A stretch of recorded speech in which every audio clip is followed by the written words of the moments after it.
నీవు ఐఐటీలో ఫెయిల్ అయిన వాడు కంటే ఆంధ్రప్రదేశ్లో ఏ కాలేజీలో అయినా బీఈ పాస్ అయిన వాడు ఎక్కువ తెలివైన వాడని ఎవడైనా అంటారు. ఇప్పుడు మీరు అందరూ గొప్పగా చెప్పుకునే కంప్యూటర్ సైన్స్ అసలు పనికిరాని సైన్స్. ఇంజనీరింగ్ అయిపోయిన తర్వాత బీటెక్ అయిపోయిన వెంటనే ఏదైనా జాబ్ చేస్తే కనుక ఎంటెక్ చేయాల్సిన పని లేదు, ఈ 2 years ఎక్స్పీరియన్స్ ఉంటుంది కదా, ఇంకా అప్పుడు కూడా అదే శాలరీ వస్తుంది. ఒక అనుభవం ఉంది సార్. ఏ కాలేజీని మనం స్టాండర్డ్ కాలేజ్ అంటామో అక్కడ బీటెక్ వాళ్ళకు వచ్చే జాబ్ ఆపర్చునిటీస్ ఎంటెక్ వాళ్ళకు రావడం లేదు. నువ్వు ఏ కాలేజీలో సీట్ వచ్చి ఏ బ్రాంచ్ లో ఉన్నా నీకు నువ్వు రాజా, యు ఆర్ ద డైమండ్. ఎవరినైనా don't call him fool, you say this is the wiser way. So all computer people are earning, no doubt. You are the crown of the country. I am accepting. But what is your life is my question. ఒక private intermediate కాలేజీలో suicide చేసుకున్నాడు. ఎందుకంటే చదవలేక. అది నువ్వు తెలుసుకోకుండా డబ్బు కడితే వస్తుంది, డబ్బు కడితే రాదు. అదే తల్లిదండ్రులు నేర్చుకోవాల్సింది. ఇంజనీరింగ్ లో పాస్ పర్సెంటేజ్ ఎప్పటికీ తగ్గిపోతుంది సార్. ఎందుకంటే రీజన్ ఏమంటే సార్, 100 మెంబర్స్ ఉన్నారండి ఎగ్జాంపుల్ గా, ఒక 10-20 మంది కూడా పాస్ అవడానికి కష్టపడుతున్నారు, రిమైనింగ్ అంతా ఫెయిల్ అయిపోతా ఉన్నారు. ఈ నారాయణ చైతన్య కాలేజీల్లో 60 మార్కుల్లో దాదాపు ఈ 40% ఆఫ్ మార్కులు కాలేజీలో యాడ్ చేసి ఇస్తున్నాయి. ఎందుకంటే వాళ్ళ కాలేజీలో అడ్మిషన్స్ పెరగాలి. దొంగతనం చేయాలంటే ఒక్కడు చేస్తే చిన్న చిన్న రాబరీ చేస్తాము, అదే ఒక టీం వర్క్ ఉందనుకో బ్యాంకులో రాబరీ చేయొచ్చు. అదొక టెక్నాలజీ. సో మనం ఎక్కడ ఉండి ఏ ప్రొఫెషన్ చేస్తూ ఆ ప్రొఫెషన్లో స్నాత ఉండాలి. వాళ్ళు ఏమనుకుంటారు, మేము రూల్ ప్రకారం స్వాపింగ్ చేస్తున్నాము. కానీ ఇక్కడ ఏమవుతుందంటే కాలేజీలే ఒక సిండికేట్ గా తయారవుతుంది. ఒకే మేనేజ్మెంట్ కు మినిమం 4 కాలేజీలు ఉన్న వాళ్ళు చాలా మంది ఉన్నారు మనకు తెలంగాణ. ఏం చేస్తున్నారంటే అక్కడికి వెళ్ళి వాళ్ళ కాలేజీలో ఏ కాలేజీ నుంచి బీకేస్తున్నారు, బి నుంచి సికేస్తున్నారు, సి నుంచి మళ్ళీ ఏకేసి, ఈ 3 కాలేజీలు ఒకటే పోనారు. కాబట్టి వాళ్ళు ఏమనుకుంటే అది జరిగిపోతుంది. ఇంకొక రకం, మీరు ప్రిన్సిపల్ నేను ప్రిన్సిపల్, అయ్యా నా పిల్లలు మీ దగ్గర వస్తారు, మీ పిల్లలు నా దగ్గర ఉంటారు, జాగ్రత్త ఎవరు కాపీ బుక్ కాకూడదు, అయిపోయింది. మాకు ఆ కాలేజీలో వచ్చింటే ఆ కంపెనీలో సీట్ వచ్చింటే ఇవన్నీ ఏం కాదు. నువ్వు ఏం చేయగలవు చెయ్యి. ఒక స్టూడెంట్ నుంచి ఒక ప్రొఫెసర్, పేరెంట్స్ దాకా ప్రతి ఒక్కరు చూడాల్సిన వీడియో. ఇలా ఎందుకు చెప్తున్నానంటే, ఒక స్టూడెంట్ తన లైఫ్ కోసం ఎట్లా ఆలోచించాలి, ఒక ప్రొఫెసర్ ఒక స్టూడెంట్ని ఎట్లా అర్థం చేసుకోవాలి, ఒక పేరెంట్ తన ఒక పిల్లల స్ట్రెంగ్త్ అండ్ క్యాపబిలిటీని ఎట్లా ఫైండ్ అవుట్ చేయాలనే విషయాలపైన ఒక ఫుల్ క్లారిటీ వచ్చేస్తుంది. మీకు ప్రోమో చూసారుగా, ఆల్మోస్ట్ ఈ వీడియో ఎలా ఉండబోతుందో మీకు ఒక ఐడియా వచ్చేసి ఉంటుంది. ఒక ఇంజనీరింగ్ కాలేజ్ ప్రిన్సిపల్ని ఎట్లాంటి క్వశ్చన్స్ అడగవచ్చు అన్న అనాలిసిస్ చేసుకుని కొన్ని క్వశ్చన్స్ ప్రిపేర్ చేసుకుని సర్వర్కి వెళ్తే ఇది కంప్లీట్గా రివర్స్ అయిపోయింది. నేను ఏదైతే క్వశ్చన్స్ ప్రిపేర్ అయ్యానో ఈవెన్ అడిగే స్కోప్ కూడా రాలేదు. ఎందుకంటే సార్ చెప్పే ఒక్కొక్క ఆన్సర్ అంత గన్ షాట్ గా తగిలింది. సార్ చెప్పిన కొన్ని పాయింట్స్ వింటుంటే లిటరల్లీ మేము కూడా అదే కేటగిరీలో ఉన్నామేమో అన్న డౌట్ కూడా వచ్చేసింది. టీచింగ్ ఫీల్డ్ లో 30+ years experience and now CBIT engineering college principal is doctor I Ramachandra Reddy గారు. 739 ఇంజనీరింగ్ కాలేజ్ లో బెస్ట్ ప్రిన్సిపల్ అవార్డు వచ్చింది. డ్యూరింగ్ పాడ్కాస్ట్ తెలిసిన విషయాలు ఏంటంటే 1979 లో ట్యాంక్ బండ్ చుట్టూ రోడ్డు ప్లానింగ్ ఇచ్చింది అండ్ 1978 లో పంజాగుట్టలో based on technology traffic signals కి ప్లానింగ్ ఇచ్చింది కూడా ఐ రామచంద్ర రెడ్డి సరే. సో వీడియో అయితే చాలా క్రేజీ అండ్ ఇంట్రెస్టింగ్ గా ఉంటుంది. వీడియోలోకి వెళ్ళిపోదాం.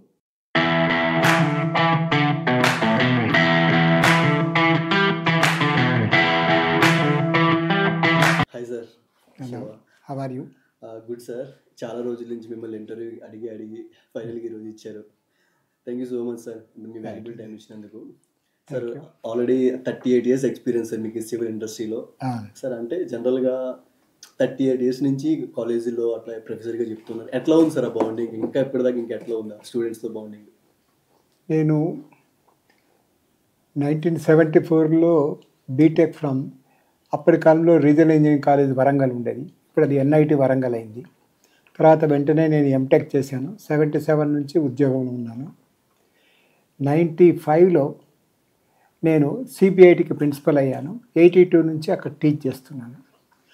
ఫస్ట్ 77 నుంచి 82 వరకు నేను ఒక బిల్డరు మరియు R&B డిపార్ట్మెంట్లో జేఈగా జాబ్ చేశాను, how to form the roads అని. తర్వాత హైదరాబాద్ అర్బన్ డెవలప్మెంట్ అథారిటీ హుడాలో నేను హెడ్ ఆఫ్ ది ట్రాఫిక్ సెల్గా ఉంటూ ఎన్నో రోడ్స్ డెవలప్ చేశాను. ఇవన్నీ చేసిన తర్వాత ఈ సిస్టమ్ కంటే ఎడ్యుకేషన్లో ఉంటే బాగుంటుందన్న ఉద్దేశంతో నేను అక్కడికి అసోసియేట్గా ప్రొఫెసర్ అయి సివిల్ డిపార్ట్మెంట్లో హెడ్ ఆఫ్ ది డిపార్ట్మెంట్ అయి తర్వాత 10 సంవత్సరాలు ప్రిన్సిపల్గా, ఒక 3.5 సంవత్సరాలు డైరెక్టర్గా CBIT Chaitanya Bharathi institute of technology at Gandipet, considered to be the best engineering college in combined Andhra Pradesh, and above all అందులో 739 ఇంజనీరింగ్ కాలేజ్ అప్పుడు ఉండేది ఆ కాలంలో. అందులో నన్ను బెస్ట్ ప్రిన్సిపల్ కింద ISTE Indian society for technical education select చేసింది. ఎందుకంటే నాకు ఫీల్డ్ ఎక్స్పీరియన్స్ ఉన్నది, అటు అకాడమిక్ ఎక్స్పీరియన్స్ ఉంది, నేను పేపర్స్ కూడా రాశాను. ఇవన్నిట్లో చూసిన తర్వాత ఎలా ఉందంటే, టీచింగ్ పోవాలని అనుకున్న సివిల్ స్టూడెంట్స్ పీస్ఫుల్ లైఫ్, కామ్గా ఉండాలి, non comparison, you should not compare. పక్కవాడు ఏం చేస్తున్నాడు, ఎంత అర్న్ చేశాడు, వాడికి ఎంత ప్రాఫిట్, నాకెంత పక్క లేకుండా ఉన్న అనే ఆలోచన ఉన్నవాళ్ళు టీచింగ్లోకి వస్తే సుఖపడతారు.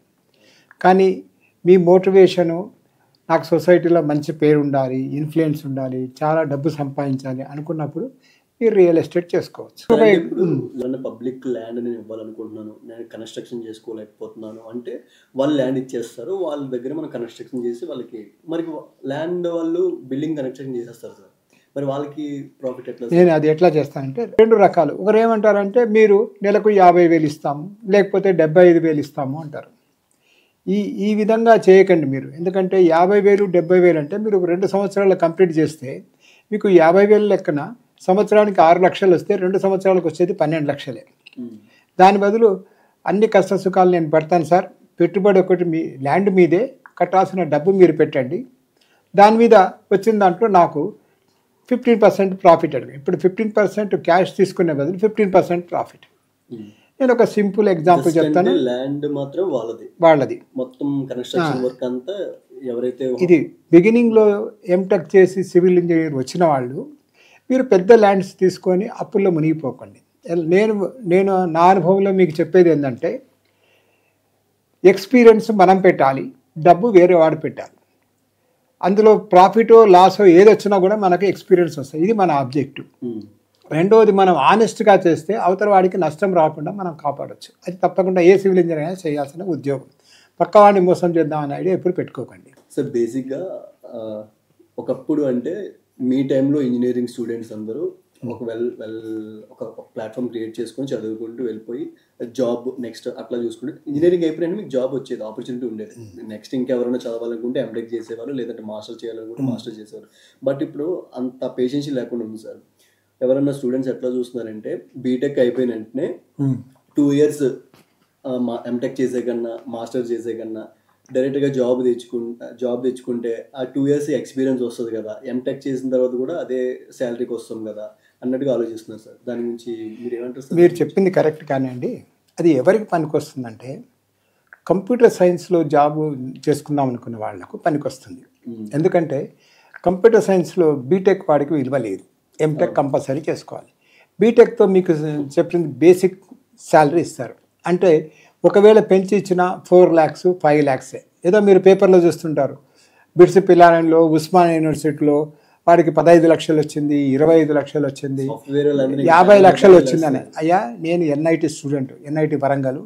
అందులో కూడా 60 లక్షలు వచ్చిన వాళ్ళు మొత్తం కాలేజీ పైన 1-2 ఉంటారు. అది గొప్ప కోసం 60 లక్షలు చెప్తున్నారు, కానీ యావరేజ్ శాలరీ అని ఎవరైనా అడగండి, ఎవరు చెప్పినా కూడా సంవత్సరానికి 5 లక్షలు 6 లక్షల కంటే యావరేజ్ శాలరీ వచ్చిన వాళ్ళు ఉండరు. ఏ కాలేజీ, నేను ప్రిన్సిపల్గా నేను దాదాపు 10 ఏళ్ళు చేశాను, డైరెక్టర్గా 3.5 సంవత్సరాలు.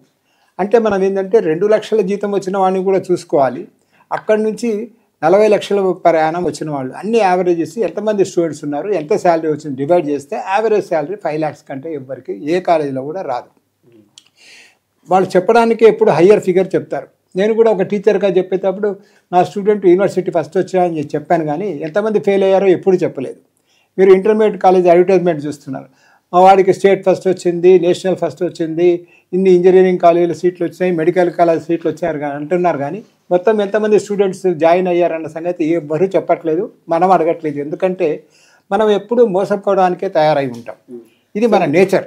ఇంకొకటి, ఇంజనీరింగ్ లో పాస్ పర్సెంటేజ్ ఎప్పటికీ తగ్గిపోతుంది సార్. ఎందుకంటే రీజన్ ఏమంటే sir, maximum pass percent 100 members ఉన్నారు అనుకో, ఎగ్జాంపుల్ గా ఒక 10-20 మంది కూడా పాస్ అవడానికి కష్టపడుతున్నారు, రిమైనింగ్ అంతా ఫెయిల్ అయిపోతా ఉన్నారు. ఇంజనీరింగ్ సబ్జెక్ట్ లేదు, ఒక 2 సబ్జెక్టులో వదిలేస్తూనే ఉంటున్నారు.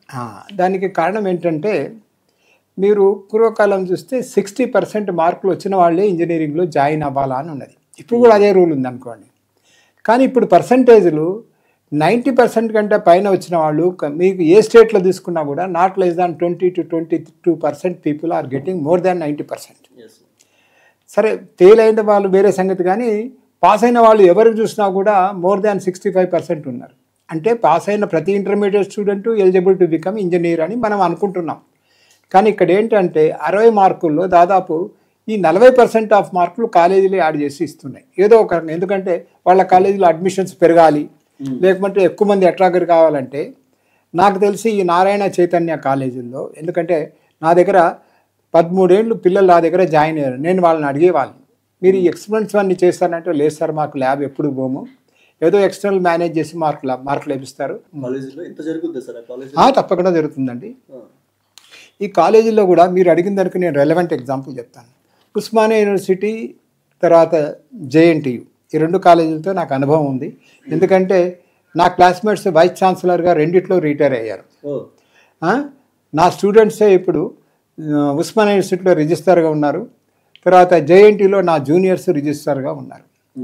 నాకు తెలిసింది ఏంటంటే వాళ్ళు ఏమనుకుంటారు, మేము రూల్ ప్రకారం స్వాపింగ్ చేస్తున్నాము. స్వాపింగ్ మీనింగ్ ఏంటంటే ఏ కాలేజీలో చదువుకునే పిల్లలందరూ B కాలేజీలో ఎగ్జామ్ రాస్తారు, B కాలేజీ వాళ్ళు Cలో రాస్తారు, C కాలేజీ వాళ్ళు వచ్చి ఏ కాలేజీ రాస్తారు. సో నేను ఒక లెక్చర్గా ఏమనుకుంటా అంటే నా పిల్లలు మెరిటోరియస్ పీపుల్గా నాన్ మెరిటోరియస్ పీపుల్గా నాకు పార్షియాలిటీ ఉంటుంది.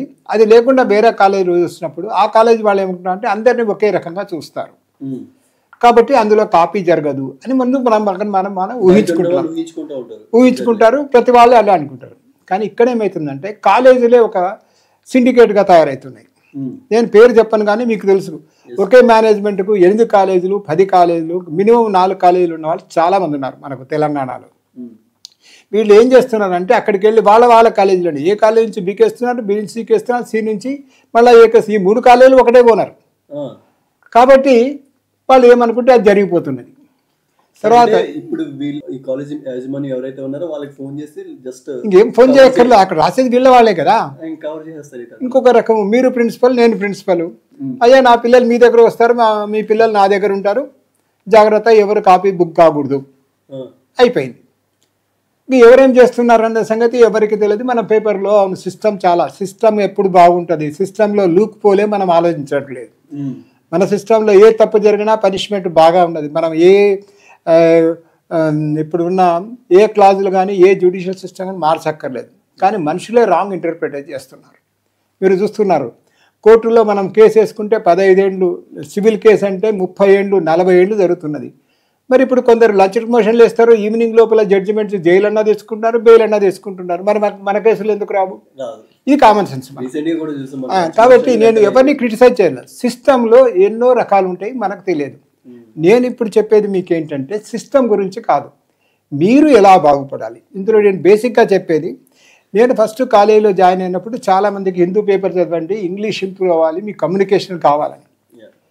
నేను 20 ఏళ్ళు 30 ఏళ్ళు టీచ్ చేసిన తర్వాత రియలైజ్ ఏంటంటే నేను ఇన్ని రోజులు చెప్పింది తప్పు, అబద్ధం, పూర్తిగా అబద్ధం. నాకు మా టీచర్లు చెప్పారు కాబట్టి నేను మా పిల్లలకు హిందూ చదవమన్నాను. అదేం అవసరం లేదు. మీ ఇంట్లో 2 ఏళ్ళు 3 ఏళ్ళ పిల్లలు ఉన్నారు, మీ అక్క కొడుకో అన్న కొడుకో చిన్న అన్న కొడుకో పెద్దనాన్న కొడుకో. ఆయనకు తెలుగు రాయడం వచ్చా, ఉర్దూ రాయడం వచ్చా, ఇంగ్లీష్ రాయడం వచ్చా? మరి ఆయన మాట్లాడడం లేదా? ఆయన ఎట్లా మాట్లాడుతున్నాడు? ఆయన పుస్తకం చదివాడు, మాట్లాడుతున్నారు. తర్వాత మన తండ్రులు ఎంతోమంది పాటలు పాడుతున్నారు, వాళ్ళందరికీ చదువు వచ్చా? విని పాటలు పాడుతున్నారు. కాబట్టి మనం కూడా స్కూల్లో ఎన్నోసార్లు ప్రేయర్ చేస్తున్నాం. జనగణమన నిజంగా ఒకటే చెప్పమంటే ఎంతమంది చెప్తారు మన దేశంలో, కానీ అందరితో కలిపి పాడగలుగుతున్నాం. సో ఇవన్నీ ఏమవుతాయంటే వినంగా వస్తుంది. కాబట్టి మీరు మాట్లాడేటప్పుడు కమ్యూనికేషన్ ఇంప్రూవ్ కావాలంటే భాష ఎలా మాట్లాడాలి అన్నది చాలా ఇంపార్టెంట్. సో ఇంకొకటి పాజిటివ్ యాటిట్యూడ్ నేర్చుకోండి.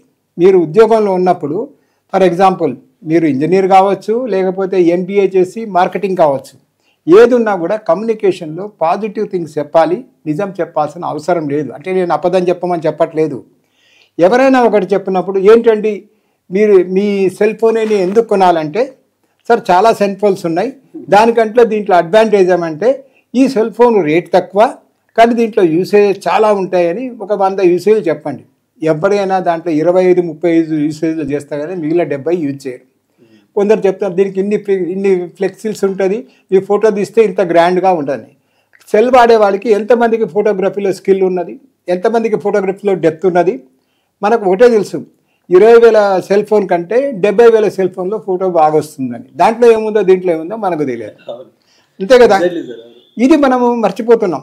కాబట్టి నేను చెప్పేది ఏంటంటే మీరు మాట్లాడడం నేర్చుకోండి. మాట్లాడడం అంటే సార్ ఇప్పుడు మేమంతా మూగాళమా అట్లాంటి క్వశ్చన్ కాదు నేను చెప్పేది. మాట్లాడే విధానంలో నేను ఒక ఎగ్జాంపుల్ చెప్తాను. ఒక స్టూడెంట్ తప్పు చేసినప్పుడు నువ్వు తప్పు చేశావు అని చెప్పగలను, కానీ అలా చెప్పడం వలన స్పేడ్ టు స్పేడ్ అని చాలామంది చెప్తుంటారు. నేను ఉన్నది నిజంగా చెప్తున్నాను. అయ్యా ఉన్నది ఉన్నట్టు చెప్పు, కానీ అవతల వాళ్ళకి హర్ట్ కాకుండా చెప్పాలి. నేను దాని బదులు బాబు దీని బదులు నువ్వు ఇలా చేస్తే ఇంకొంచెం బాగుంటుంది కదా అన్నామనుకో, అతను ఇన్సల్ట్ ఫీల్ అవ్వడు. ఎందుకంటే తను చేసింది తప్పని మనం చెప్పలేదు కదా, దానికంటే ఇది మంచిది అని చెప్పాం. సో ఎవరైనా మంచిగా చేద్దాము అని అనుకుంటారు. కాబట్టి మనం అనుకున్న విధంగా చేస్తాడు, కానీ మనం అతన్ని హర్ట్ చేయలేదు. అందుకని ఎవరినైనా don't call him fool, you say this is the wiser way. Definitely if you say this is the wiser way, what you have done is not correct, అది ఇండైరెక్ట్గా అర్థమవుతుంది, కానీ ఇన్సల్ట్ ఫీల్ అవ్వరు. ఈ విధానంగా మాట్లాడడం మీరు చిన్నప్పటి నుంచే ప్రాక్టీస్ చేసుకోండి. మీకు ఎన్ని రకాల ఫ్రెండ్స్ ఉంటారు, అందరి విధాలు మీకు నచ్చకపోయినంత అరే నువ్వు నచ్చవురా, నీ పాలసీ బ్యాడ్ రా అని అనకండి. ఇలా చేస్తే బాగుంటుందని చెప్పండి. ఇష్టం ఉంటే వింటాడు, లేకపోతే లేదు. ఇలాంటిది మీరు చిన్నప్పటి నుంచి ప్రాక్టీస్ చేసుకుంటే మీరు కన్స్ట్రక్షన్లో ఉన్నా లేకపోతే లేఅవుట్లు చేసినా చేయటము సింపుల్ టెక్నాలజీ ఎవరైనా చేయగలరు, కానీ అందరూ అమ్మలేరు. ఇదే మీరు గుర్తుపెట్టుకోండి. ఒక కెమికల్ ఇంజనీర్ అంటే ఒక మెడిసిన్ ఎలా తయారు చేయాలో ఆయనకు తెలుసు, అంత మాత్రం మార్కులు ఉంటాయి, నాలెడ్జ్ ఉన్నది, చేయగలడు, కానీ అమ్మలేడు. అట్లాగే హైదరాబాద్లో చాలా రోజులు పేపర్లో వస్తాయి ఇన్ని ఫ్లాట్లు మిగిలిపోయినాయి అని. అయ్యా మొత్తం అమ్మిన వాళ్ళు కూడా ఉన్నారు. అంటే నీకు కట్టడమే వచ్చు కానీ అమ్మటం తెలియటం లేదు, అది తెలుసుకుందాం మనం. అంతేగాని నేను ఇన్సల్ట్గా మాట్లాడినామని అనుకోవద్దు. ఒకరోజుకి ఒక్కొక్క టాలెంట్ ఉంటుంది. నేను ఒక ఎగ్జాంపుల్ చెప్తాను, వీళ్ళందరూ బాగా వినండి. నేను స్టూడెంట్స్ కౌన్సిలింగ్ చేస్తున్నాను, సివిల్ ఫైనల్ ఇంజనీర్ ఉన్న వాళ్ళందరికీ. ఒక స్టూడెంట్కి మాత్రం చెప్పాను, అయ్యా నువ్వు ఎప్పుడు సివిల్ ఇంజనీరింగ్ పని చేయకు, నువ్వు మార్కెటింగ్లో పో అని చెప్పాను. ఇదేం సార్, నేను 5 ఏళ్ళు చదివాను, నాకు ఎప్పుడు కూడా నాకు 70% తక్కువ రాలేదని. అంటే అవునయ్యా, నా దగ్గర నువ్వు 2 సబ్జెక్టులు చదువుకున్నావు, ఈ 2 సెమిస్టర్లో ఏ రోజైనా నువ్వు నిజం చెప్పావా నాకు? లేదు సార్, జోక్ చేసినాను సార్. మరి నీ నేచరే అబద్ధాలు చెప్పడం. నువ్వు మార్కెటింగ్ పో, నువ్వు మార్కెటింగ్లో పో, నీ చేతిలో ఉన్న పెన్ను ఇండియాలోనే బెస్ట్ చెప్పగలవు, లేకపోతే నువ్వు కట్టిన ఇల్లు ఇట్లాంటిది హైదరాబాద్లో ఎవరు కట్టలేరు సార్, నేను జర్మన్ టెక్నాలజీ యూజ్ చేశాను, లేకపోతే స్కాట్లాండ్ నుంచి కొత్తగా తెచ్చాను అని చెప్పు. ఎందుకంటే ఆ కొనేవాడు స్కాట్లాండ్ చూడలేదు, జర్మనీ చూడలేదు, నువ్వేం చెప్తే అది నమ్ముతారు. సో ఇన్ని అబద్ధాలు చెప్పేవాడికి మార్కెటింగ్ బాగుంటుంది. అట్లా అని నేను మార్కెటింగ్లో ప్రతివాడు అబద్ధాలు చెప్పచ్చు ప్లీజ్, అదే నేను చెప్పేది. మనకు థింకింగ్లో క్లారిటీ ఉండాలి. చాలా మంది స్టూడెంట్స్ 10th అయిపోయిన తర్వాత ఒక డైనమోలో ఉంటారు. డిప్లొమా చేసే వాళ్ళు కొంతమంది ఉంటారు, ఇంటర్మీడియట్ అయ్యే వాళ్ళు కొంతమంది ఉంటారు. డిప్లొమా చేసే వాళ్ళకి అప్పుడు ఏం తీసుకోవాలో, ఏ బ్రాంచ్ తీసుకోవాలో తెలియక కొంతమంది ఏదో ఫ్రెండ్స్ సర్కిల్ చెప్పిన విధంగా కానీ కొంతమంది మెకానికల్ అని, సో అట్లా కొన్ని బ్రాంచ్లు తీసుకుంటారు. రేర్గా సివిల్ ఇంజనీర్ కూడా తీసుకుంటారు. సో అలానే ఇంటర్మీడియట్ కూడా అయిపోయాక బీటెక్ ఎంసెట్ రాస్తారు. ఎంసెట్ రాసిన తర్వాత ఒక కైండ్ ఆఫ్ ఎంసెట్లో సీట్ వస్తుంది, ఏదో కాలేజీలో ఏదో తీసుకోవాలి కాబట్టి ఎవరో సమ్ పర్సన్ చెప్పారు కాబట్టి ఒక బ్రాంచ్ తీసుకున్నారు. ఒకప్పుడు సివిల్ ఇంజనీర్స్ కి ఇంటర్న్ 120 ఉండేది సార్, 60కి అయిపోయింది. సిబిఐలో కూడా తగ్గింది, ఇప్పుడు 30కి అయిపోయింది. కొన్ని కాలేజీలు అయితే తీసేశారు. అవును సార్, ఎందుకు సార్ అసలు సివిల్ ఇంజనీర్ కి అసలు డిమాండ్ ఎందుకు తగ్గిపోయింది? అసలు సివిల్ ఇంజనీర్కి ఎప్పుడు తగ్గదండి. మీరు ఆలోచించండి, మీరు ఒక హోటల్ పెట్టుకొని డబ్బు సంపాదించండి, మీరు ఒక బిజినెస్ చేసి డబ్బు సంపాదించండి, ఒక ఇండస్ట్రీ పెట్టి డబ్బు సంపాదించండి, మీరు ఒక కంప్యూటర్లో సాఫ్ట్వేర్ కంపెనీలో చేసి డబ్బు సంపాదించండి, చివరకు మీరు సాఫ్ట్వేర్ కంపెనీ పెట్టి 100 కోట్లు సంపాదించండి. ఏం చేస్తారు? సంపాదించిన తర్వాత పెద్ద ఆఫీస్ కట్టుకుంటారా, పెద్ద ఇల్లు కట్టుకుంటారా? అంతే కదా. మరి ఏది కట్టాలన్నా నీకు సివిల్ ఇంజనీర్ కావాలి కదా. ఏ కంప్యూటర్ ఇంజనీర్ నీకు బిల్లా కట్టి పెట్టగలడు? ఏ కంప్యూటర్ ఇంజనీరు మీ ఆఫీస్ను 20 అంతస్తుల బిల్డింగ్ చేసి స్పెషలైజ్డ్ ఎయిర్ కండిషన్ చేసి ఎక్స్ట్రా సెక్యూరిటీ పెట్టి చేయగలడు? ఎవడు చేయలేడు. మీకు సివిల్ ఇంజనీర్ తప్పదు. అట్లాగే నేను చెప్పేది ఏంటంటే సివిల్ ఇంజనీర్కు వాల్యూ ఎప్పుడు ఉన్నది. ఇప్పుడు ఎందుకు తగ్గిపోతున్నారు ఇంటేక్ అంటే, ప్రతి పేరెంట్ కూడా ఏమనుకున్నా అంటే నా కొడుకు సెల్ ఫోన్ బాగా ఆపరేట్ చేస్తాడండి, దాంట్లో చాలా గేమ్లు ఆడతాడు, స్కిల్ ఎక్కువ ఉన్నది, ఏదన్నా చెప్పండి దాంట్లో ఇమీడియట్గా సెల్ ఫోన్లో చేయగలుగుతాడు కాబట్టి మా వాడు కంప్యూటర్ సైన్స్లో షైన్ అవుతాడు అన్నది first wrong impression for the parents. Cell phone operate చేసేవాడు, సెల్ ఫోన్లో ఏమేమో జిమ్మికు చేసే వాళ్ళందరూ కంప్యూటర్లో బతకలేరు. రెండో థింగ్, నేను సివిల్ ఇంజనీర్గా గర్వంగా చెప్పేది ఏంటంటే, నేను చదువుకునేటప్పుడు కూడా సిమెంటే ఉన్నది, అప్పుడు కూడా ఇనుప రాడ్సే ఉన్నాయి, అప్పుడు కూడా రాళ్ళు ఉన్నాయి, ఇటుకలు ఉన్నాయి. కాబట్టి నేను బతికినంత వరకు సివిల్ ఇంజిన్లో నేను ఎక్స్పర్ట్ మాత్రమే, అందులో అనుమానమే లేదు. కానీ మీరు ఒక కంప్యూటర్ కోర్స్ చేసినాక ఎంతోమంది అమెరికాలో సంవత్సరానికి 50 లక్షలు 70 లక్షల వాళ్ళు కూడా వచ్చిన తర్వాత ఇండియాలో అమీర్పేట పోయి మళ్ళీ కోర్స్ చేస్తున్నారు. ఇప్పుడు మీరందరూ గొప్పగా చెప్పుకునే కంప్యూటర్ సైన్స్ అసలు పనికిరాని సైన్సు. కాబట్టి టెక్నాలజీ అన్నది మారుతూ ఉండొచ్చు, కానీ అందులో ఉన్న బేసిక్ ప్రిన్సిపల్స్ సేమ్ ఉంటాయి. ఇంకొకటి సార్, అంటే ఈ మధ్య కాలంలో చాలా సాఫ్ట్వేర్స్ కూడా వచ్చినాయి సివిల్ ఇండస్ట్రీలో, చాలా అడ్వాన్స్డ్ సాఫ్ట్వేర్ వచ్చినాయి. బట్ వాటి గురించి క్లాసులు ఎందుకు చెప్పట్లేదు? చెప్తున్నారు. నేను 1982లో CBITలో జాయిన్ అయ్యాను. అప్పుడు కాలంలో ఫస్ట్ ఇయర్లో కంప్యూటర్ సైన్స్ అందరికి కంపల్సరీ కాదు. తర్వాత ఏం చేశారు, కంప్యూటర్ సైన్స్ వచ్చిన తర్వాత కంప్యూటర్ సైన్స్ అనేది ఒక సబ్జెక్ట్ పెట్టారు. అంటే ఫస్ట్ ఇయర్లో అందరూ కంప్యూటర్. ఇప్పుడు మీరు బీటెక్లో 4th ఇయర్ వచ్చేసరికి మీరు ఏది డ్రాయింగ్ గీయటం. అప్పుడు కాలంలో మీరు చూస్తుంటారు, పూల కాలంలో ఒక T² పెట్టుకొని డ్రాయింగ్ బోర్డు పెట్టుకొని పెద్ద డ్రాయింగ్ షీట్ తీసుకొని, ఇప్పుడు అందరూ కంప్యూటర్ మీదనే చేస్తున్నారు. అప్పుడు కాలంలో మేము లెక్కలు వేసి చేసేవాళ్ళం. ఇప్పుడు ఎవరికి లెక్కలు వచ్చు? 16, 12 ఎవరు చెప్పలేదు, 12, 18 అంటే ఎవరు చెప్పలేదు. నేను కూడా ఇప్పుడు క్యాలిక్యులేటర్ మీదే చేస్తున్నా. అంటే ఎవరికి కూడా 1, 2 కానీ ఎక్కాలు కానీ అవసరం లేదు, ఎందుకంటే టెక్నాలజీ ఇలా వచ్చింది. మీకు అర్థమవడానికి నేను చెప్తున్నాను. 1969లో ఇండియాకు ఫస్ట్ కంప్యూటరు RIC వరంగల్లో వచ్చింది. అది ఎంత ఉంటుందంటే 16x14 ఫీట్ ఉండే రూమ్ ఎంత ఉంటుందో అంత పెద్దగా ఉండేది. అప్పుడు RIC వరంగల్లో పైన పెట్టి, ఇది చూడండి దీన్ని క్యాలిక్యులేట్ అంటారు అన్నారు. ఇంత పెద్దగా ఉన్న సరే ఇది ఎట్లా ఆపరేట్ చేయాలంటే, దానికి బటన్స్ ఉంటాయి, అది నొక్కితే అడిషన్ చేయగలదు, సబ్ట్రాక్ట్ చేయగలదు, మల్టిప్లై చేయగలదు, తర్వాత డివిజన్ చేయగలదు. అప్పుడు కాలంలో మెమరీ కూడా లేదు. ఇప్పుడు ఏ సెల్ ఫోన్లో మీరు 1000 రూపాయలు పెట్టి third hand second hand computer ఇది సెల్ ఫోన్ కొనుక్కున్నా, ఎంత చీపెస్ట్ సెల్ ఫోన్ కొనున్నా అన్నిట్లో దాన్ని ఉన్నాయి. నువ్వు ఏది కావాలంటే దాంట్లో పెట్టేస్తే వచ్చేస్తున్నది. ఇంట్రెస్ట్ లెక్కలు అంటే చాలా నిష్ణాతులైన వాళ్ళే లెక్కల్లో కాంపౌండ్ ఇంట్రెస్ట్ క్యాలిక్యులేట్ చేస్తారు. ఇప్పుడు అది కూడా లేదు, పర్సంటేజ్ చేస్తే నీకు సెల్ ఫోన్లో వస్తుంది. అది ఎట్లా క్యాలిక్యులేట్ చేస్తుందో నీకు తెలియదు. కాబట్టి technology is good, it is improving, let us accept it, but you should be firm what you want. నీకు కావాల్సింది నీకుంటేనే నీకు స్కిల్ వస్తుంది. క్యాంపస్ ప్లేస్మెంట్ అనేది స్టార్టింగ్ మనం కాలేజ్ జాయిన్ అయ్యేటప్పుడు మనకి 100% క్యాంపస్ ప్లేస్మెంట్ ఉంటుంది అని చెప్పేసి మేనేజ్మెంట్ అంటారు. వచ్చాక 4 years అయిపోయిన తర్వాత క్యాంపస్ ప్లేస్మెంట్ జస్ట్ అక్కడ జరుగుతుంది, ఇక్కడ జరుగుతుంది, వెళ్ళండి అంటారు. ఏదో 2 చిన్న కంపెనీస్ తీసుకొచ్చి వీళ్ళు అయ్యండి చెప్తారు. వాళ్ళు కూడా RMCs అయి ఉంటాయి కదా, వాళ్ళు తీసుకొస్తారు. సరే, అట్లా చేయడం వల్ల వాళ్ళకున్న హోప్ కూడా పోతుంది కదా సార్? హోప్ పోవడం కాదు, నీకు అత్యాశ. అయ్యా కంప్యూటర్లో ఉద్యోగం కావాలనుకున్నాం, కంప్యూటర్ సైన్స్ చదవాలి. నేను ఒకటే బేసిక్ క్వశ్చన్ ఇస్తాను. మీ బంధువుల్లో కానీ మీ ఫ్రెండ్స్లో కంప్యూటర్లో ఎవరైనా సాఫ్ట్వేర్లో మంచి కంపెనీలో పనిచేస్తుంటే వాళ్ళకి పోయే టైమే 8 o'clock 9 o'clock ఫిక్స్ అయ్యింది. వచ్చే టైం ఇంతవరకు ప్రపంచంలో ఎవరు ఫిక్స్ చేయలేదు. టార్గెట్ ఉంది అని కొందరు మార్నింగ్ 8కి పోతే నైట్ 8 వరకు చేసేవాళ్ళు ఉన్నారు, రాత్రి 10 వరకు చేసే ఉన్నారు. మీకు తెలుసో తెలియదో, ఇంతకుముందు సత్తం కంప్యూటర్స్ వాళ్ళు పెట్టినప్పుడు బిగినింగ్లో మేము ఫెసిలిటీస్ ఇస్తున్నామని చెప్పి అన్నము పెట్టేవాళ్ళు, ఫ్రీగా టీ పెట్టేవాళ్ళు, పడుకోవడానికి మంచం ఇచ్చేవాళ్ళు. అక్కడే మన బుద్ధి తక్కువ పని. అన్నం పెట్టినాడు కదా అనుకున్నా, అన్నం మీరు బయటికి వెళ్ళి హాస్టల్లో కానీ హోటల్లో కానీ తిని రావాలంటే 1 గంట టైం పడుతుంది. ఆ గంట వాడు సేవ్ చేసుకుంటున్నాడు. అంటే వాడు ఇచ్చే జీతం ఎట్లాగూ లంచ్ టైం ఉంటుంది అందరికీ, కానీ అందులో మీకు 20 నిమిషాలు అన్నం పెట్టి మిగిలిన 40 నిమిషాలు పని చేపిస్తున్నాడు.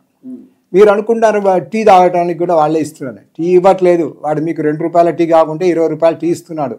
కానీ నువ్వు పక్కన క్యాంటీన్లో పోయి టీ తాగరాలంటే కనీసం అరగంట పడుతుంది. ఈ అరగంట వాడిని మిమ్మల్ని ఎక్స్ట్రాక్ట్ చేస్తున్నాడు. మాకు రాత్రిపూట లేట్ అయితే అక్కడ కాటు బెడ్ అన్నీ ఇచ్చాడు. బెడ్ ఇచ్చాడయ్యా, నీకు ఉదయం 8 గంటల నుంచి సాయంత్రం 6 వరకే డ్యూటీ, రాత్రి 12 వరకు చేయించుకున్నాడు కదా, నిన్ను ఇంటికి పంపిస్తే నీ కారు ఖర్చు ఎంత అవుతుంది? ఆ దగ్గర బెడ్లు ఉన్నాయి, నువ్వు నాలో పడుకోబెడతాడు. నీవు లెక్కేసుకో, ఓవర్ టైం నీకు వచ్చే జీతంలో 6 గంటల పని అంటే ప్రతి నెలలో నువ్వు దాదాపు 10 నుంచి 12 రోజులు ఎక్స్ట్రా పని చేస్తున్నావు. మరి నీ 12 రోజులకు ఎక్స్ట్రా శాలరీ వస్తుందా? అదే నేను చెప్పేది, నువ్వు తెలుసుకో. అట్లాగే ఈ ప్లేస్మెంట్ గురించి చెప్పడానికి నేను సిబిఐటిలో నేను మోర్ దాన్ 10 years ప్రిన్సిపాల్గా చేశాను. అక్కడ ప్లేస్మెంట్స్లో సిబిఐటికి వస్తే వాళ్ళు నాకు కంప్యూటర్ సైన్స్ వాళ్ళ కావని ఎవరు అడగరు. సార్ నేను టెస్ట్ పెడతాను, ఎవరెవరికి 60% ఎక్కువ అందరు ఎలిజిబుల్ అంటాడు. సివిల్ వాళ్ళు పోతారు, మెకానికల్ పోతారు, ఎలక్ట్రికల్ పోతారు, ఈసీఈ వాడు పోతాడు, కంప్యూటర్ సైన్స్ వాడు వస్తారు, అందరూ వస్తారు. సో వాడికి కావాల్సిన యాటిట్యూడు, వాడు పెట్టిన పరీక్షలో ఎక్కువ మార్కులు వచ్చిన వాడిని సెలెక్ట్ చేసుకుంటాం. దాంట్లో సివిల్ వాడు ఉండని మీకు, ఎందుకంటే మేము చెప్పిన సబ్జెక్టు అక్కడ పనికి రాదు, వాడికి స్పెసిఫిక్గా ఒక ప్రాజెక్ట్ వచ్చింది, ఆ ప్రాజెక్టుకు కావాల్సిన ట్రైనింగ్ ఆయన ఇవ్వాలి, అందులో నీకు ఎంత గ్రాస్పింగ్ పవర్ ఉందో చూసి తీసుకుంటాడు. అంతేగాని నీ సివిల్ నాలెడ్జ్, నీ కంప్యూటర్ చదువుకున్నది ఎవరు ఆడుతున్నారు, అది ఎందుకు పనికిరాదు.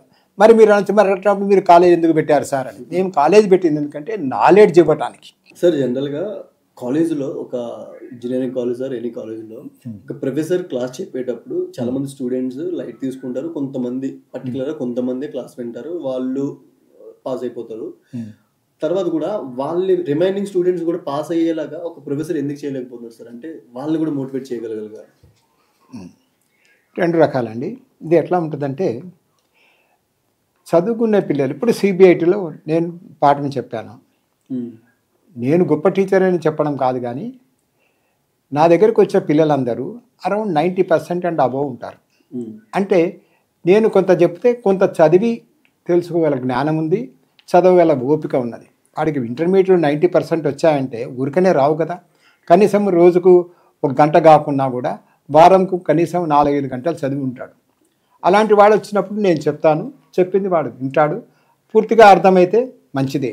కానీ ఒక టీచర్ ఎప్పుడు ఏం గుర్తుపెట్టుకోవాలంటే, నేను చాలా బెస్ట్ టీచరు, నేను చెప్తే అందరికీ అర్థమవుతున్నది మూర్ఖత్వం. ఏ టీచర్ అలా అనుకోవద్దు. దానికి ఎంత నాలెడ్జ్ ఉందో దాన్ని ఎలా ఎన్హాన్స్ చేయగలను, నీ సత్తా ఏంటి అది చెప్పు, అది నువ్వు మంచి టీచర్. అదే సార్, అంటే బీటెక్ అనేది ఒక ఇంజనీరింగ్ అనేది ఒక స్టూడెంట్స్ని అన్నీ నేర్పిస్తుంది సార్. బిజినెస్ ఎట్లా చేయాలో నేర్పిస్తుంది, కల్చరల్స్ వాళ్ళు ఉన్న ఒక టాలెంట్, ఒక డాన్సర్, యాక్టింగ్ కదా అన్ని బయటికి తీసుకొస్తుంది.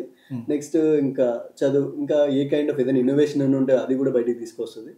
బట్ ఎవడెవడు వాళ్ళలో ఉన్న టాలెంట్ వాళ్ళు గుర్తించుకొని కొందరు బాగా వెళ్ళిపోతున్నారు. కానీ ఇటు కాని వాళ్ళు కొంతమంది ఉండిపోతారు కదా సార్, వాళ్ళకి ఏం తెలియదు, ఎవరెవరు చెప్పారు బీటెక్ అయిపోయింది ఎంటెక్ జాయిన్ అయిపోవాలి, ఇంకేం చేస్తాం, లేదంటే ఏదో చిన్న జాబ్ చూసుకొని వెళ్ళిపోవాలనుకుంటారు.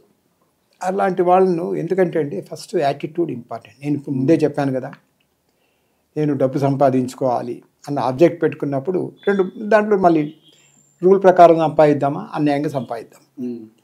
నన్ను ఒక ప్రశ్న ఇట్లాగా ఒక టీవీలో అడిగారు, సార్ మీరు ఇంత ప్రొఫెసర్గా ఉన్నారు, 2 ఏళ్ళ ఎక్స్పీరియన్స్ అన్నారు కదా, ఇక్కడ ఉండి టెక్నాలజీ గురించి పిల్లలు ఎలా చదువుకోవాలి అన్నారు కదా, ఒకవేళ మీరు చెంబల్ లోయలో పుట్టుంటే ఏం చేస్తుండే వాళ్ళు అంటే, అయ్యా చెంబల్ లోయలో పుట్టుంటే ఎవరింట్లో దొంగతనం చేస్తే నీకు డబ్బులు ఎక్కువ వస్తాయి, ఎవరింట్లో దొంగతనం చేస్తుంటే పోలీసు లేకుండా తప్పించుకుంటావు, దొంగతనం చేయాలంటే ఒక్కడు చేస్తే చిన్న రాబరీలు చేస్తాము, అదే ఒక టీం వర్క్ ఉందనుకో బ్యాంకులో రాబరీ చేయొచ్చు. సో అదొక టెక్నాలజీ. నేను దొంగతనం మంచిదా చదువు మంచిదా అని ఇక్కడ నేను కంపేర్ చేయటం లేదు. సో మనం ఎక్కడ ఉండి ఏ ప్రొఫెషన్ చేస్తే ఆ ప్రొఫెషన్లో నిష్ణాత ఉండాలి మనకు, అది ఇంపార్టెంట్. కాబట్టి సివిల్ వాళ్ళు కంప్యూటర్ సైన్స్ చేయక్కర్లేదు అనుకోకండి. ఇంతకుముందు అమెరికన్ ప్రెసిడెంట్కు అడ్వైజర్గా ఉన్న ఆయన ఇక్కడ గిండి కాలేజీలో పాస్ అయిన సివిల్ ఇంజనీరింగ్ స్టూడెంట్. ఆయన సివిల్ ఇంజనీరింగ్ కూడా ఏంటి, పబ్లిక్ హెల్త్ ఇంజనీరింగ్. మరి ఆయన సివిల్ ఎట్లా ఏ సిబిఐటిలో మా దగ్గర కంప్యూటర్ సైన్స్ ఉన్నది, పిహెచ్డి చేసిన ప్రొఫెసర్లు ఉన్నారు, వాళ్ళకి డౌట్ ఏమన్నా వస్తే సివిల్లో ప్రకాష్ రావు అని ఉండేది, ఆయన దగ్గరకు వచ్చి డౌట్ చేసుకున్నారు.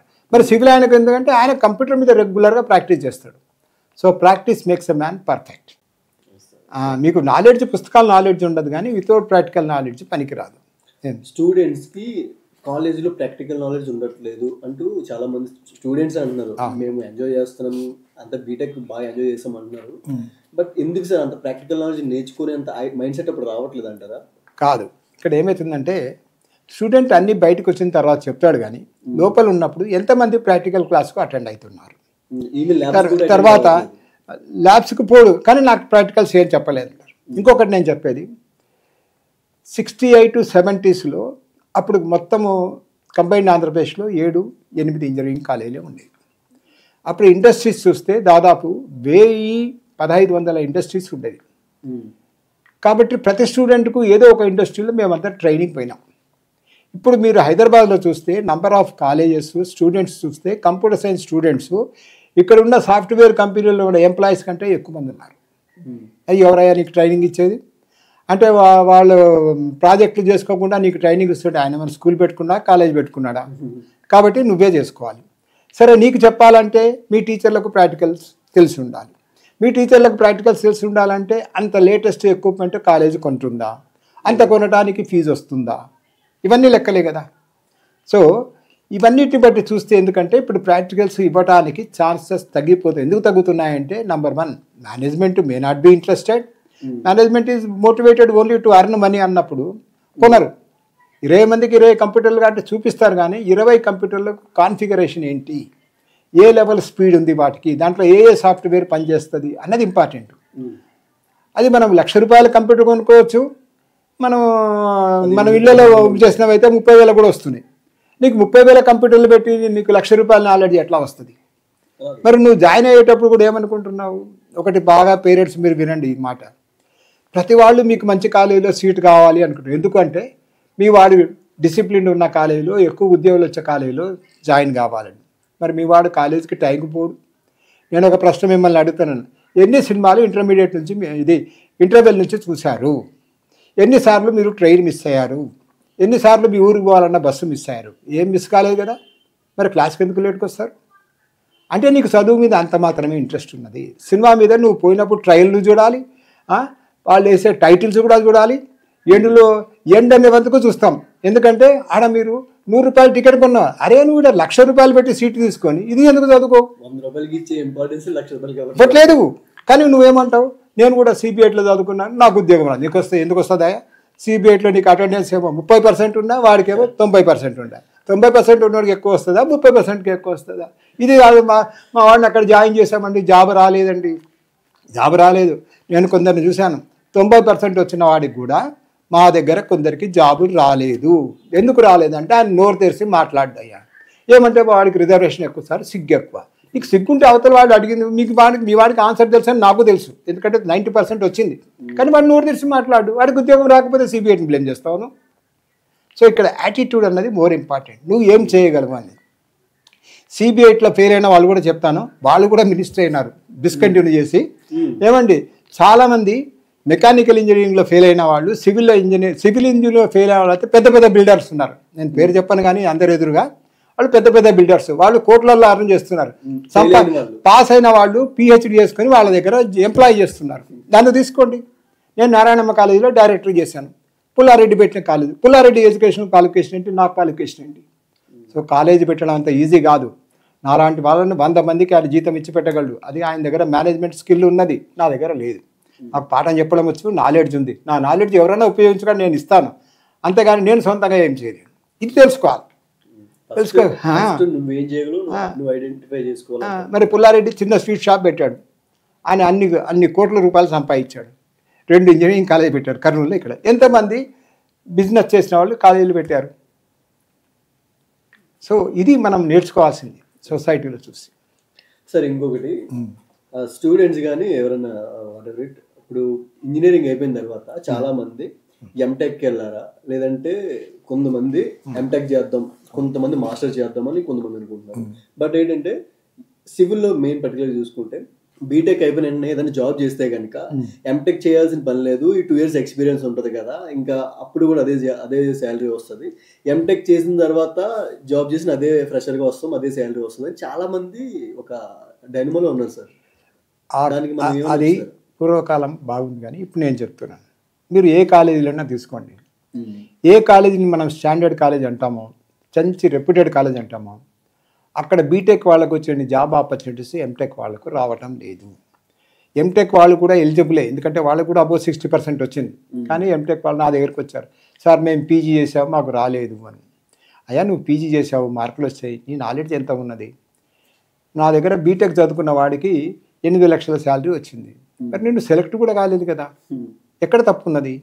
నీకు డిగ్రీ వచ్చింది కానీ డిగ్రీకి తగినంత నాలెడ్జ్ రాలేదు, అది బేసిక్ థింగ్. మార్కులు ఒక్కొక్క కాలేజీలో ఒక్కో రకము. ఇప్పుడు మీరు చూడండి, మన గవర్నమెంట్లో 8th క్లాస్ వరకు ఎగ్జామ్ లేదన్నారు. ఏ గవర్నమెంట్ స్కూల్లో కానీ ఏ ప్రైవేటు కాన్వెంట్లో కానీ ఎవరైనా ఫెయిల్ అవుతున్నారా? మరి అందరూ పాస్ అవుతున్నారు, అర్థం ఏంటి? అందులో ఏదో తప్పు జరుగుతున్నది. ఐఐటీలో కూడా పాస్ అయ్యే వాళ్ళు ఉన్నారు, ఫెయిల్ అయ్యే వాళ్ళు ఉన్నారు. ఐఐటీలో పోయి మన వాళ్ళు ఎంతమందో సూసైడ్ చేసుకున్నారు. మొన్ననే ఒక ప్రైవేటు ఇంటర్మీడియట్ కాలేజీలో సూసైడ్ చేసుకున్నాడు. ఎందుకంటే చదవలేక అని. అదే తల్లిదండ్రులు నేర్చుకోవాల్సింది. నా కొడుకు టెక్స్ట్ పుస్తకం పట్టుకోవడం ఇష్టం లేదు, వాడిని తీసుకుపోయి శ్రీ చైతన్యంలో పెట్టేసి మీరు ఐఐటి కోచింగ్ అంటే కోచింగ్ ఇవ్వడానికి ఆయన కేపబుల్ కాంపిటెంట్, కానీ కోచింగ్ తీసుకోవడానికి మీ వాడికి అంత కాంపిటెన్సీ లేదు. అది నువ్వు తెలుసుకోకుండా డబ్బు కడితే వస్తుంది, డబ్బు కడితే రాదు, అంతే కదా. కాబట్టి ఇది మనం తెలుసుకోవాలి. మన శక్తి ఏంటి మనం తెలుసుకుంటే సుఖపడతాం. అట్లా కాకుండా పీజీ చేస్తే ఏం కాదు. పీజీ చేయటం వలన డెప్త్ ఎక్కువవుతుంది. నేను ఒకటి చెప్తాను. కంప్యూటర్ సైన్స్ వాళ్ళు బీటెక్ అయిన తర్వాత జాబ్ చేసి 2 years తర్వాత ఫర్దర్ చదువుకోండి పోతే మంచి జాబ్ ఎందుకు వస్తుందంటే 2 yearsలో వాళ్ళు అబ్జర్వ్ చేస్తారు ఏ ఫీల్డ్లో ఆపర్చునిటీస్ ఎక్కువ ఉన్నాయి. అమెరికాలో కానీ ఇండియాలో కానీ ఏది చేస్తే త్వరగా జాబ్ వస్తుంది, పెద్ద జాబ్ వస్తుంది ఆలోచించి అప్పుడు ఎంటెక్ చేస్తాడు. అంటే అతనికి ఆల్రెడీ బీటెక్లో ఉన్నప్పుడే కొంత నాలెడ్జ్ ఉన్నది. ఆ నాలెడ్జ్ను ప్రాక్టికల్ నాలెడ్జ్తో యాడ్ చేసుకొని ఇంప్రూవ్ చేసుకున్నాడు. తర్వాత ఎంటెక్ ఏది చేయాలని అతను తెలుసుకున్నాడు. ఇప్పుడు పీటీ ఉషాకు కోచింగ్ చేసిన అతన్ని పరిగెత్తమంటే పరిగెత్తాడా? లేదు. మరి ఎవరు టెండూల్కర్ ట్రైనింగ్ ఇచ్చిన అతను ఏ మ్యాచ్ ఆడలేదే. కాబట్టి పరిగెత్తే గుర్రాలు వేరే, పరిగెత్తించే రౌతు వేరే ఉంటాడు. ఇక్కడ నీ సంగతి నువ్వు తెలుసుకోవాలి, నువ్వు ఏం చేయగలవని. అదే నేను సివిల్ ఇంజనీర్లు ఏం చెప్తానంటే వద్దు, బీటెక్ అయినా వెంటనే ఎంటెక్ చెయ్యి.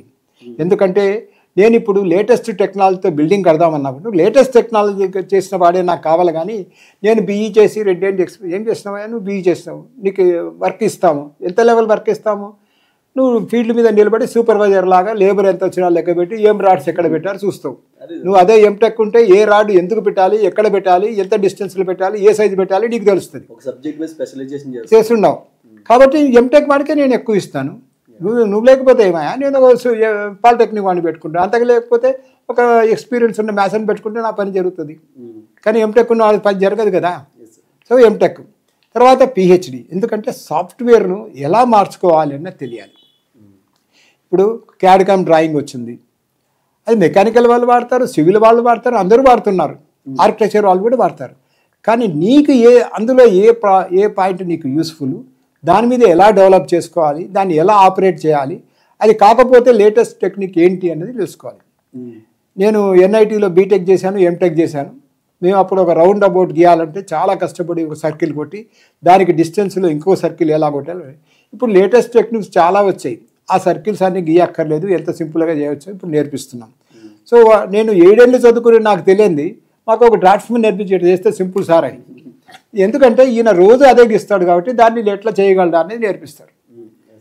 మనం ఎంతో కష్టపడి ఇప్పుడు బీటెక్ చేసి ఎంటెక్ చేసి పిహెచ్డి, వాళ్ళ హ్యాండ్ రైటింగ్ చూస్తే ఎలా ఉంటుంది. అదే మీరు బోర్డులు రాసే పెయింటర్ ఉంటాడు, ఆయన 10th క్లాస్ ఫెయిల్ అయింటాడు, ఏబిసిడీలే తెలుసు, అక్షరాలే తెలుసు. ఆయన రాసినంత గుండంగా రాయగలమా? అది ఆయన ప్రాక్టీసు మనకు లేదు అని తెలుసుకోను, రాయలేరు. మరి నువ్వు ఏదో నేను పిహెచ్డి చేసినాను, ఏం చేసినావు నువ్వు? పిహెచ్డి నీ సబ్జెక్ట్లో నువ్వు చేసినావు కాబట్టి నువ్వు ఎందులో పనికి వస్తావు, నీ స్పెషాలిటీ నీకు తెలియాలి. తర్వాత నేను లాస్ట్లో చెప్పేది ఏంటంటే ప్రపంచంలో ఏ కాలేజీ కూడా మంచిది కాదు, ప్రపంచంలో ఏ కోర్సు కూడా దండగనే. ఎందుకు చెప్తానా మీరు నేను ఎగ్జాంపుల్ ఇచ్చి ప్రూవ్ చేస్తాను. మనం ఏమనుకుంటాం, ఫస్ట్ కేర్ పెట్టినప్పుడు సోమరాజు గారు ఉన్నారు, డాక్టర్ గారు. ఆయన ఐఏఎంలో కార్డియాలజిస్ట్ వచ్చాడు. ఆయన అప్పుడు కాలంలో ఆపరేషన్ చేస్తే ₹1,00,000 తీసుకున్నాడు. అదే దాంట్లో ఇప్పుడు ఆ కేర్లోనే ఎంతోమంది కార్డియాలజిస్టులు పనిచేస్తున్నారు. వాళ్ళకు ఒక్కొక్కరికి 5 లక్షల నుంచి 10 లక్షలు జీతం ఇస్తున్నారు. అయ్యా 10 లక్షలు ఎప్పుడు ఇస్తున్నారు? 30 రోజులకు ఇస్తున్నాడు. కానీ ఆ రోజుకు ₹1,00,000 ఆపరేషన్ చేసి సంపాదించాడు. మరి ఆయన క్వాలిఫికేషన్ తర్వాత వచ్చిన క్వాలిఫికేషన్ సేమ్ అయినప్పుడు ఆయన 30 లక్షలు సంపాదిస్తే నీకు 10 లక్షలు ఎందుకు వచ్చింది? నువ్వు డిగ్రీ కంపేర్ చేస్తున్నావు కానీ నీ తెలివి నీ హార్డ్ వర్క్ లేదు కదా. అట్లాగే సరే ఆయన ₹1,00,000 సంపాదించాడు, చాలా గొప్పది అనుకున్నాం. కానీ కంప్యూటర్ సైన్స్ చేసిన వాళ్ళకి ఎంత వస్తున్నది? కోట్లలో కూడా కొందరికి ₹1,00,000 కూడా జీతం వస్తుంది. ₹1,00,000 అంటే మోర్ దాన్ 1 lakh పడుతుంది వాళ్ళకు. మరి ఆయన ₹1,00,000 వస్తున్నది కదా అని ఆలోచించినా కానీ ఆయన ₹1,00,000 ఇచ్చి ఉద్యోగంలో పెట్టిన ఆయన 1,00,000 వస్తేనే ఈయన ₹1,00,000 పే చేస్తున్నాడు. వాడు వీడికంటే తెలివైన వాడా కాదా? మరి మీరు ఏదో పెద్ద మాకు 50 లక్షల జీతం వచ్చింది, ₹1,00,000 జీతం వచ్చింది, 75 లక్షల జీతం వచ్చిందని చెప్పుకుంటాం. కానీ మీ బాస్కు నీ అంత క్వాలిఫికేషన్ ఉన్నదా? కానీ వాడికి ఉన్న qualification how to market, how to generate business, వాడికి అది తెలుసు, నీకు అది తెలియదు.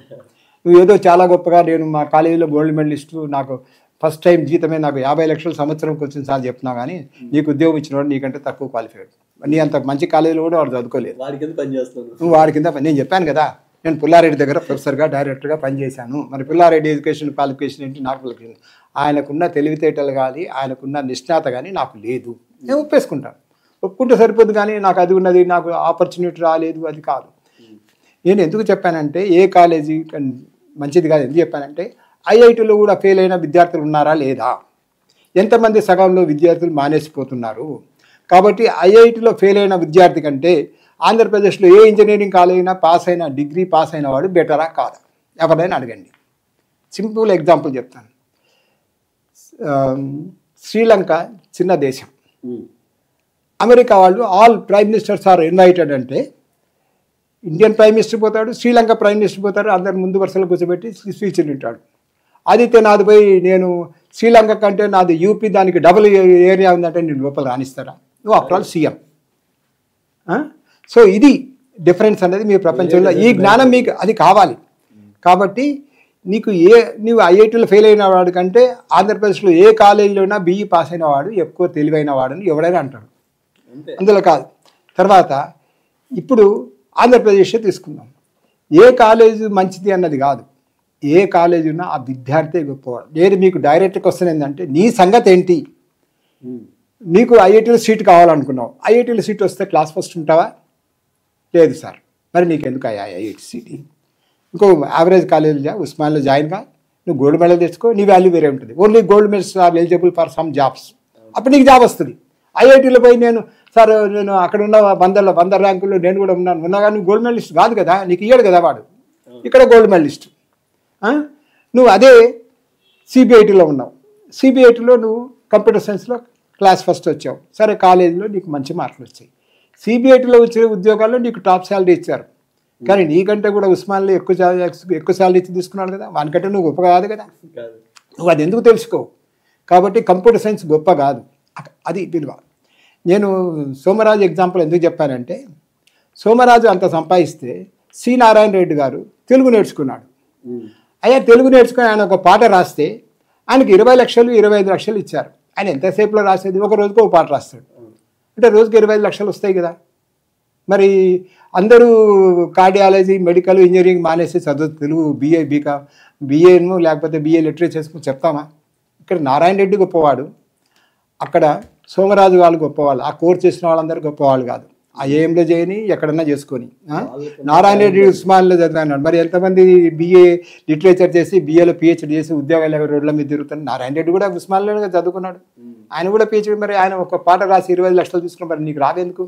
సంవత్సరం అంతా చేస్తే ఏ పిహెచ్డి పోసరికి రావట్లేదు 25 లక్షలు అంటే 25 లక్షలు రావట్లేదు కదా. కాబట్టి నేను ఈ కోర్సులో కంపేర్ చేశాను, సరే ఇవన్నీ ఉన్నాయి. ఇంతకంటే ఏమీ లేకుండా సంపాదించే వాళ్ళు ఉన్నారు, అంటే వాళ్ళు బిజినెస్ చేసుకుంటారు. మనం ఏమనుకుంటాము, ఏ కోర్సు లేకపోతే లా ఎందుకు? క్షమించండి, లా వాళ్ళు నేను కిందకి చేసి మాట్లాడడం కాదు, మన తెలుగు సామెత ఉంది ఏమిందంటే చెట్టు కింద ప్లీడరు అని. అంటే ఆడికి ఏం లేదు, ఎవరన్నా ఆడికి వస్తే రాసిచ్చి కొంత సంపాదించుకుంటాడు అని అంతే అనుకున్నారు. కానీ లాయర్ ఇప్పుడు సుప్రీంకోర్టులో మనం చూస్తున్నాం. నేను పేరు చెప్తాను, మన ఎక్స్ సీఎం కానీ ప్రజెంట్ సీఎం కానీ ఆంధ్రప్రదేశ్లో ఇప్పుడు మన దగ్గర ఉన్నవాళ్ళు కూడా సీనియర్ మినిస్టర్స్ పోయిన గవర్నమెంట్లో ఉన్నవాళ్ళు కోర్టుకు పోయి అక్కడ ఒక రోజు కోర్టు కేసుకు అటెండ్ అయితే ₹1 కోటి 2 కోట్ల రూపాయలు ఫీజు చెల్లించుకుంటున్నారు సుప్రీంకోర్టు లాయర్కు. ₹1 కోటి నామూలు కదా అని అనుకుంటున్నాం. అయ్యా ఒకటి గుర్తుపెట్టుకో, ₹1 కోటి నీ కేసుకు తీసుకున్నాడు. ఉదయం నీ కేసు ఉన్నది 12 లోపల 1 గంట లోపల అయిపోద్ది, మధ్యాహ్నం ఇంకొక కేసు పోతాడు, మళ్ళీ ₹1 కోటి వస్తున్నాయి ఆయనకు. రోజు ఉంటుందా అని మీరు అడగొద్దు, వచ్చినప్పుడు ఒక కోటి వస్తుంది చాలా. వారంకి ₹1 కోటి సంపాదించుకున్నాడు, నీకు ఎన్ని లక్షల జీతం అయితే ₹1 కోటి వస్తుంది లెక్క. కాబట్టి అక్కడ లా గొప్పదా, తెలుగు లిటరేచర్ గొప్పదా, మెడిసిన్ గొప్పదా, ఇంజనీరింగ్ గొప్పది కాదు, మనిషి గొప్పవాడు. ఇది మీరు తెలుసుకోవాల్సింది. నా దగ్గరికి ఎంతోమంది కౌన్సిలింగ్ పేరెంట్స్ తీసుకొస్తారు, అయ్యా నీకు సిబిఐట్లో సీట్ ఎందుకు, ఎక్స్ కాలేజ్ ఎందుకు, వై కాలేజ్ ఎందుకు, నీ సంగతి ఏంటి, ఇప్పుడు నువ్వు ఇంటర్మీడియట్ పాస్ అయినావు, ఆ కాలేజీ నువ్వు ఫస్టా కాదు, మరి నీకు ఎందుకు ఇవ్వాలి సిబిఐట్లో సీటు? నీ కాలేజీలో నువ్వు ఫస్ట్ రాలేదు ఇంటర్మీడియట్లో, నీ కాలేజీలో నీకంటే ఎక్కువ పర్సెంటేజ్ చాలా మంది ముందు వాళ్ళకి సీట్లు ఇచ్చినాకనే కదా నీకు ఇవ్వాలి. సరే అదే మాట నీకంటే తక్కువ వచ్చే ఫెయిల్ అయిన వాళ్ళు ఉన్నారు కదా, నువ్వు పాస్ అయినావు కాబట్టి ఫెయిల్ అయిన వాడికంటే నువ్వు బెటర్. ఇవన్నీ ఏంటి, ఒకటే టీచర్ మీకు అందరూ పాఠం చెప్పారు కదా, అందరూ ఇంటర్మీడియట్ పేపర్లో రాశారు కదా. సో పేపర్లు సమానము, నాలెడ్జ్ సమానము, కులబద్ధ సమానం, అంటే కరెక్షన్ సమానం. కానీ నీకు వచ్చిన మార్కులు నీ వర్త్, నువ్వు అది పెంచుకుంటూ నువ్వు ఏ కాలేజీలో సీట్ వచ్చి ఏ బ్రాంచ్లో ఉన్నా నీకు నువ్వు రాజా, యు ఆర్ ద డైమండ్. కాబట్టి ప్రతి స్టూడెంట్ గుర్తుపెట్టుకోవాల్సిందంటే నేనేంటి అనుకోవాలి, కానీ నాకు అక్కడ సీట్ వస్తే ఏం చేస్తుండేవాడిని, పలాని కాలేజీలో వస్తే నాకు ప్లేస్మెంట్, ఇవన్నీ ఏం కాదు. ఎంత పల్లెటూరులో ఉన్నా కూడా నీ దగ్గర నాలెడ్జ్ ఉంటే, ఇన్ని పెద్ద పెద్ద కాలేజీలు ఎంత దాదాపు 6 లక్షలు 7 లక్షలు తీసుకొని ఇంటర్మీడియట్లు ఉంటే ఎన్నిసార్లు మనం చూస్తున్నాము ఆ రూరల్ ఏరియా నుంచి స్టేట్ ఫస్ట్ వస్తున్నారు కదా. మరి గురుకులాల్లో చదివిన వాళ్ళు స్టేట్ ర్యాంకులు వస్తున్నాయి కదా. మరి గురుకులాల్లో టీచర్లు ఉండరు, అన్నం పెట్టరు, కరెంట్ ఉండదు, ఇవన్నీ ఉండవు. నీకు జనరేటర్ పెట్టి కరెంట్ ఇచ్చిరి, చదువుకోవడానికి పుస్తకాలు ఇచ్చిరి, నువ్వు తినడానికి స్పెషల్ ఐటమ్స్ పెట్టి అన్నీ చేసి నువ్వేం సాధించినావు. కాబట్టి నువ్వు కాదు, నీ కాలేజీ కాదు గొప్ప, అక్కడ చదువుకునే వ్యక్తి నీకంటే గొప్ప. కాబట్టి ప్రతి స్టూడెంట్ తెలుసుకోవాలంటే నేనేంటి, నేను చేయగలనా లేదా, నువ్వు చేయగలన పని చేయి, అందరితో కంపారిజన్ అక్కర్లేదు. మనం ఎంతోమందో చూస్తాం, ఆ పికాసో ఆర్ట్ గీశాడు, అరే ఆయనకు ఎన్ని డబ్బులు వచ్చినాయి ఒక్కొక్క పెయింట్కు, అంత ఇన్కమ్ ఏ డాక్టర్ ఉన్నా ఏ ఇంజనీర్ సంపాదించాడా? మరి అట్లయితే అందరు డ్రాయింగ్ టీచర్లు కావచ్చు కదా. కాదు, నీ గొప్పతనం నువ్వు చేసుకో, ఇది నేను చెప్పదలుచుకున్నాను. అసలు ఒక్కొక్క మాట చూస్తుంటే అంటే ఇప్పుడు నేనేంటని నువ్వు చూసుకోవాలనుకుంటున్నా, అంతే కదండి. ఇప్పుడు మీకు ఎన్ని కెమెరాలు ఉన్నాయి అన్ని తెలుసు, మీ దగ్గర అన్ని డబ్బులు లేవు, ఉన్నట్టే మీరు కూడా సినిమా వాళ్ళ కెమెరాలు దాదాపు ₹1,00,00,000 ఉంటాయట. మరి 2 కోట్ల కెమెరాలు మీకు ఆపరేట్ చేయడం కూడా తెలియదు కదా. ఒకవేళ మీకు ఇచ్చింటే అంతకంటే మంచి ఫోటోగ్రాఫర్ అయి ఉండేవాడు, అంతే కదా. ఇప్పుడు అదేంటి డిస్కవరీ ఛానల్లో చేసేవాళ్ళు వాళ్ళకు 20 కోట్లు 50 కోట్లు పర్ ఇయర్ సంపాదిస్తున్నారు. డిస్కవరీలో ఉన్నది వాడేంటి అక్కడ చూపిస్తున్నాడు, మాట్లాడుతున్నాడు. మన యాంకర్లు చేసేది కూడా అదే కదా. మరి నీకెందుకు అంత రావట్లేదు? వాడి గొప్పతనం అక్కడే ఉన్నది. వాడు ఏం చూపించాడో దాంట్లో చెప్పే మాటలు విని ప్రతి వాళ్ళం అది ఐసై చూస్తూ ఉంటాం, కళ్ళు తెరుచుకొని ఏం చెప్తున్నాడు. అదే నువ్వు చూపించి చెప్పు చూద్దాం, అంతే కదా. కాశ్మీరు హిమాలయాలు ఎంతమందో పోయేస్తున్నారు, కానీ అందరికీ ఆ ఫోటోగ్రఫిక్ టెక్నిక్ తెలుసా, లేకపోతే దాని గురించి వర్ణించడం తెలుసా? మరి ఠాగూర్ గారు పాఠం రాస్తే అందరూ ఆహా గీతాంజలి అనుకున్నారు. మరి నువ్వు ఎందుకు రాయలు? ఆయనకున్న క్వాలిటీకి అంటే నీ డిగ్రీ ఏం తక్కువనా? చేయలేవు కదా. కాబట్టి ఇదొకటి గుర్తుపెట్టుకోండి, మాకు ఆ కాలేజీలో వస్తుంటే ఆ కంపెనీలో సీట్ వచ్చి ఉంటే ఇవన్నీ ఏం కాదు, నువ్వు ఏం చేయగలవు చెయ్యి, నీ దాంట్లో ఎక్స్పర్టైజ్ పెట్టుకో. ఎస్ సార్, అంటే చాలా అందుకని స్టూడెంట్స్ కానీ అందరికి ఉపయోగపడే వర్డ్స్ సార్ ఇవన్నీ. Thank you so much sir. Sir ఇంకొకటి అంటే స్టూడెంట్స్కి ఎవరన్నా కానీ వాళ్ళకి లైఫ్లో ఎట్లాంటి సక్సెస్ రావాలన్నా కొన్ని బుక్స్ ఏమైనా చెప్పండి సార్ మా వాళ్ళకి. ఇక్కడ బుక్స్ అని కాదు, ఎందుకంటే దానికి కూడా ఒక ఎగ్జాంపుల్. టీచర్ల నేచర్ ఏంటంటే ఈజీగా అర్థం అవడానికి ప్రతిదానికి ఒక ఎగ్జాంపుల్ చెప్తే ఈజీగా అర్థమైంది. అది నేను CBIలో ప్రిన్సిపల్ ఉన్నప్పుడు ఒక అబ్బాయి సూసైడ్ చేసుకున్నాడు. సరే, ఆయన ఎక్కడో సూసైడ్ చేసుకున్నాడు, మన ట్యాంక్ బండ్ దాంట్లో దూకి చచ్చిపోయాడు సాయంత్రం పోయేటప్పుడు. సరే, బయటికి తీసాము, అంతా ఎంక్వైరీ చేస్తున్నాం, ఏమైంది ఆయనకు చాలా డబ్బులు ఉన్నాయి, ఆయన డ్రైవ్ చేసే మోటార్ సైకిల్ పక్కన పెట్టి దూకి చచ్చిపోయాడు. ఏమైందని ఫ్రెండ్స్ అడిగితే, సార్ మన లైబ్రరీ చూసి వాడు అప్సెట్ అయిపోయినాడు సార్, CBIలో ఇన్ని లైబ్రరీలు ఇన్ని వేల పుస్తకాలు ఉన్నాయి కదా, నేను ఎప్పుడు చదవాలని. అరే వాడిని ఎవడు చదవమన్నాడే, నీ బ్రాంచ్ పుస్తకం నువ్వు చదువుకో, నీ సిలబస్ నువ్వు చదువుకో. నేను ట్రాన్స్పోర్టేషన్లో ప్రొఫెసర్, నేను ట్రాన్స్పోర్టేషన్ చదవాలి, కానీ నేను ఫౌండేషన్ ఇంజనీరింగ్ చదివి లేకపోతే స్ట్రక్చర్ చదివి ఇప్పుడు 80 అంతస్తుల బిల్డింగ్ ఎలా కట్టాలి నాకు రాదు, నాకు స్ట్రక్చర్స్ నాలెడ్జ్ కాదు, నాది transportation. How to move the vehicles on different highways నేను చెప్పగలను, ఏ వెహికల్ ఎంత పోతే సేఫ్టీ ఉంటుంది, ఏ వెహికల్ ఎంత పోతే యాక్సిడెంట్ అయితే నేను చెప్పగలను, ఎవరు నైట్ టైం డ్రైవ్ చేయాలి, ఎవరు డే టైం డ్రైవ్ చేయాలి నేను చెప్పగలను. ఇది నా స్పెషలైజేషన్. నేను ఇది ఆలోచించకుండా ఆ పుస్తకాలను చదివి ఏం చేయాలి? ఒక ఆయన చెప్పాను, నేను 20,000 పుస్తకాలు చదివాను, నువ్వు 20,000 పుస్తకాలు చదివాను, నీకు ఏమైనా నాలెడ్జ్ వచ్చిందా? నీకు డిగ్రీనే రాలేదు, నీకు ఎందుకు 20,000 పుస్తకాలు చదివాను, టైం వేస్ట్ కాకుంటే. కానీ అలా మనం చెప్పలేం కదా అతని మొహం ఎదురుగా. కానీ నేను చెప్పేది ఏంటంటే, ఎన్ని పుస్తకాలు చదవాలి, ఏం పుస్తకాలు చదవాలి, నువ్వు ఒకటి ఐడియా పెట్టుకో. నువ్వు మెకానికల్ ఇంజనీర్ కావాలన్నా, సివిల్ కావాలన్నా, అసలు ఇంజనీర్ కావాలా అని ఎందుకు అనుకుంటున్నావు? నేను చెప్తాను, నువ్వు ఏ కాలేజీలో అయినా యావరేజ్గా పాస్ అవ్వడం కంటే ఇంతకంటే ఈజియర్ థింగ్ ఏంటి, ఆర్ట్స్ తీసుకో. నేను యావరేజ్ స్టూడెంట్స్ అందరికీ సివిలే తీసుకోమని చెప్తాను. ఎందుకంటే నేను స్టూడెంటే కాదు, ఒక ప్రొఫెసర్గా పనిచేశాను, ప్రిన్సిపల్గా చేశాను. సివిల్ కంటే కూడా మెకానికల్లో కొంచెం కష్టం. ఎందుకంటే దాంట్లో డిఫరెంట్ సబ్జెక్ట్స్, డిఫరెంట్ టెక్నాలజీ ఉంది, different understanding capacity, higher level understanding కావాలి. నువ్వు మ్యాథమెటిక్స్లో వీక్ అయితే సస్తే కూడా ఎలక్ట్రానిక్స్ ముట్టుకోకు. ఎందుకంటే ఎలక్ట్రానిక్స్, ఎలక్ట్రికల్లో మ్యాథమెటిక్స్ ఎక్కువ ఉంటుంది. నువ్వు అందులో ఎక్స్పర్ట్ అయితే నువ్వు స్కోరింగ్ ఈజీ ఉంటుంది. మ్యాథ్స్లో ఎప్పుడు చూసుకోండి, 2 పేజీల థియరీ రాయడం కంటే ఒక చిన్న మ్యాథమెటిక్స్లో ఒక ప్రాబ్లం నువ్వు వర్కౌట్ చేసి కరెక్ట్ ఆన్సర్ ఇస్తే నీకు 10 out of 10 ఇస్తాడు. థియరీలోను నువ్వు ఎన్ని పేజీలు రాసినా, ఒక టెక్స్ట్ బుక్ రాసినా కూడా నీకు 10కి 10, ఎప్పటి 7, 9 వేస్తాడు. అందరికీ తెలుసు. అయినా కూడా మనం థియరీ తీసుకుంటాం, ఎందుకంటే ఇది ఈజీ అని నీకు అనుకుంటాం. కొందరికి మ్యాథమెటిక్స్ ఈజీ ఉంటుంది. కాబట్టి నీ సత్తా ఏంటో నువ్వు తెలుసుకో. నువ్వు రోజుకు 10 గంటలు పని చేయగలను అని అనుకుంటేనే అప్పుడు నువ్వు కంప్యూటర్ సైన్స్ తీసుకో. నువ్వు ఆ కాంపిటీషన్ అంత పని చేయలేనప్పుడు ఎందుకు అది తీసుకుంటావు? తీసుకుని అందులో మిడిల్ లెవెల్ ఎందుకుంటావు?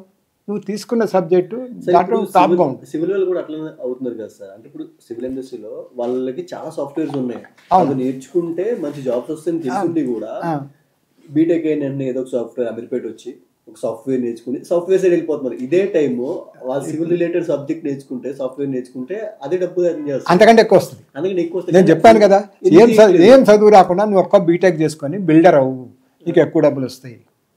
ఇంకొకటి కూడా నేను చెప్తుంటా, ఎందుకంటే అల్లరి చేస్తారు, ఇదేం అసెంబ్లీ అనుకున్నారా, మీ ఇష్టం వచ్చిన మాట్లాడాలి, this class behave like decent student అని చెప్తుంటాను. నేను పాలిటిక్స్ ఇన్సల్ట్ చేయటం లేదు, కానీ ప్రతి వాడికి తెలుసు చదువు సందే లేకున్నా ఎలాగోలా బతకడం నేర్చుకున్న వాళ్ళు పాలిటిక్స్లో ఉండి 100,000 కోట్లు సంపాదిస్తున్నారు. వాళ్ళందరికీ ఏం నాలెడ్జ్ ఉంది, కానీ వాళ్ళకి బతకడం తెలుసు, మిగిలిన వాళ్ళకి బతకడం తెలియదు. అంటే పక్కవాడి ఎఫర్ట్తో మనం ఎట్లా సంపాదించాలా అన్నది వాళ్ళ స్పెషాలిటీ. అంటే అందరితో పని చేస్తుంటారు, వాళ్ళు బాస్గా ఉంటారు. అది పాలిటిషియన్. నేను అది తప్పని అంటం లేదు. నీకు ఆ ప్రాక్టీస్ ఉంటే నువ్వు అందులో పో. నువ్వు ఎమ్మెల్యేగా, మినిస్టర్గా ఎవరొద్దన్నారు? ఒక ఛాయ్ అమ్ముకున్నవాడు ప్రైమ్ మినిస్టర్ అయ్యారు, మరి ఛాయ్ హోటల్ ఓనర్ కాలేదే? ఛాయ్ తయారు చేసే ఇండస్ట్రీస్ ఓనర్లు ఉన్నారు, వాళ్ళు కూడా బిజినెస్ చేసుకుంటున్నారు, కానీ వాళ్ళు ప్రైమ్ మినిస్టర్ కాలేదే? ఇంతకుముందు ఇంతమంది ప్రైమ్ మినిస్టర్లు, ఏ ప్రైమ్ మినిస్టరు మన ప్రజెంట్ ప్రైమ్ మినిస్టర్ లాగా ఇన్ని దేశాలు తిరిగి ఇంతమందితో శబాష్ అని అనిపించుకున్నాడు? అమెరికా వాళ్ళు పిలిచి మన ప్రైమ్ మినిస్టర్తో మాట్లాడుతున్నారు, రష్యా వాళ్ళు మాట్లాడుతున్నారు. వాళ్ళు అంత పెద్ద గొప్ప వాళ్ళు వస్తున్నారంటే ఏంటి? అంటే ఇండియా పూర్ అని అంటారా? ఇండియా లేజీ అని అంటారా? మరి ఇదే ఇండియా నుంచి వచ్చిన ఆయన అంత గొప్ప మనిషి నువ్వెందుకు కావద్దు? నేను ఒక ఇంజనీర్గా చేసి నేను ఎంటెక్ చేస్తే అప్పటి కాలంలో 77లో నాకు ఇంక్రిమెంట్ సంవత్సరం అంతా, అయ్యా నువ్వు పనిచేస్తే నీకు 10 రూపాయలే ఇంక్రిమెంటు. అప్పుడే మేము ఆర్ఎస్ నుంచి అడిగాం, ఎందుకు సార్ కష్టపడి 10 రూపాయల కోసం కష్టపడాలన్నా? పని చేయకుంటే ఏముంది, గెజిటెడ్ ఆఫీసర్ సంతకం పెట్టి తిరిగితే కూడా నా 10 రూపాయలు నాకు రావు, అంతే కదా, నా జీతం నాకు వస్తుంది అని అనుకున్నాం. కానీ ఒకటే ఒక బేసిక్, అప్పుడు అంజయ్య గారు చీఫ్ మినిస్టర్, నేను ఒక వర్క్ మీద 3 యాసెస్ హోటల్ పోయాను. నాది ట్రాన్స్పోర్టేషన్ స్పెషలైజేషన్ కాబట్టి వాళ్ళకు ట్రాన్స్పోర్ట్ ప్రాబ్లం ఉంటే సాల్వ్ చేయడానికి పోయారు. అప్పుడు ఆయన అన్నాడు, రెడ్డి సాబ్ నువ్వు ఈ పని చేయాలా, చేయకపోతే నేను పైన చేయించుకుంటాను. అంటే ఎలా చేయించుకుంటారండి అంటే, నీకు తెలుసా అంజనేయ 6 నాళ్ళ కూలీ చేసేవాడు పబ్లిక్ గార్డెన్ దగ్గర. అప్పుడు కూడా నాకు చిన్న హోటల్ ఉన్నది, నేను ఆయనకు ఛాయ్ చాలాసార్లు ఫ్రీగా ఇచ్చాను, 6 నాళ్ళ కూలీ కాబట్టి. ఇప్పుడు నా హోటలు ఆయన సీఎం అయినా నేనేం చెప్తే అది చేస్తాను. మీరు ఆలోచించండి, 6 నాళ్ళ కూలీ చదువు రాని వాడు సీఎం అయితే, నేను ఎంటెక్ చేస్తే నాకేం పోస్ట్ ఉండాలా? ఇండియాలో కాదు ప్రపంచంలోనే హైయెస్ట్ పోస్ట్ నాకు రావాలి. మరి నేను ఏదో జై ఉద్యోగం చేసుకుంటాను. కాబట్టి మనిషి గొప్పవాడు అక్కడ. ఆయన ఏం ఇంజనీరింగ్ చేసినాడు, ఆయన ఏం చదువుకున్నాడు, మరి ఆయన సీఎం అయినాడు కదా. మేము నమస్కారం పెట్టాల్సిందే, మా చీఫ్ ఇంజనీర్ కూడా నమస్కారం పెట్టాలి, చీఫ్ ఇంజనీర్ కూడా పెట్టాలా. కాబట్టి ఇక్కడ మీరు తెలుసుకొని, నేను అట్లా అని మీరు చదువు మానేసి 6 నాళ్ళు కూలీ చేయమని నేను చెప్పట్లేదు. మీరు ఏదో దాంట్లో పైకి రండి. మీరు ఎప్పుడు పక్క వాళ్ళని బ్లేమ్ చేసే అలవాటు మానేయండి. నాకు అక్కడ సీట్ వస్తే నేను అయి ఉండేవాడిని, ఇక్కడ ఉద్యోగం వస్తే ఇదే ఉండేవాడిని, ఏమీ లేదు. అయినా మీరు ఎలా బతకాలని ఆలోచించండి. లక్షల మార్గాలు ఉన్నాయి. చాలామంది అన్ఎంప్లాయిడ్ ఉన్నారన్న, అన్ఎంప్లాయిడ్ రాక మీకు ఎంప్లాయీస్ ఎట్లా వస్తారయ్యా? Technology కావాలంటేనే unemployed. నేను ఒక 2 నిమిషాలు అర్థమయ్యేలా చెప్తాను. మేము CB8లో జాయిన్ అయినప్పుడు మొత్తం శాలరీస్ 3,50,000 పర్ మంత్.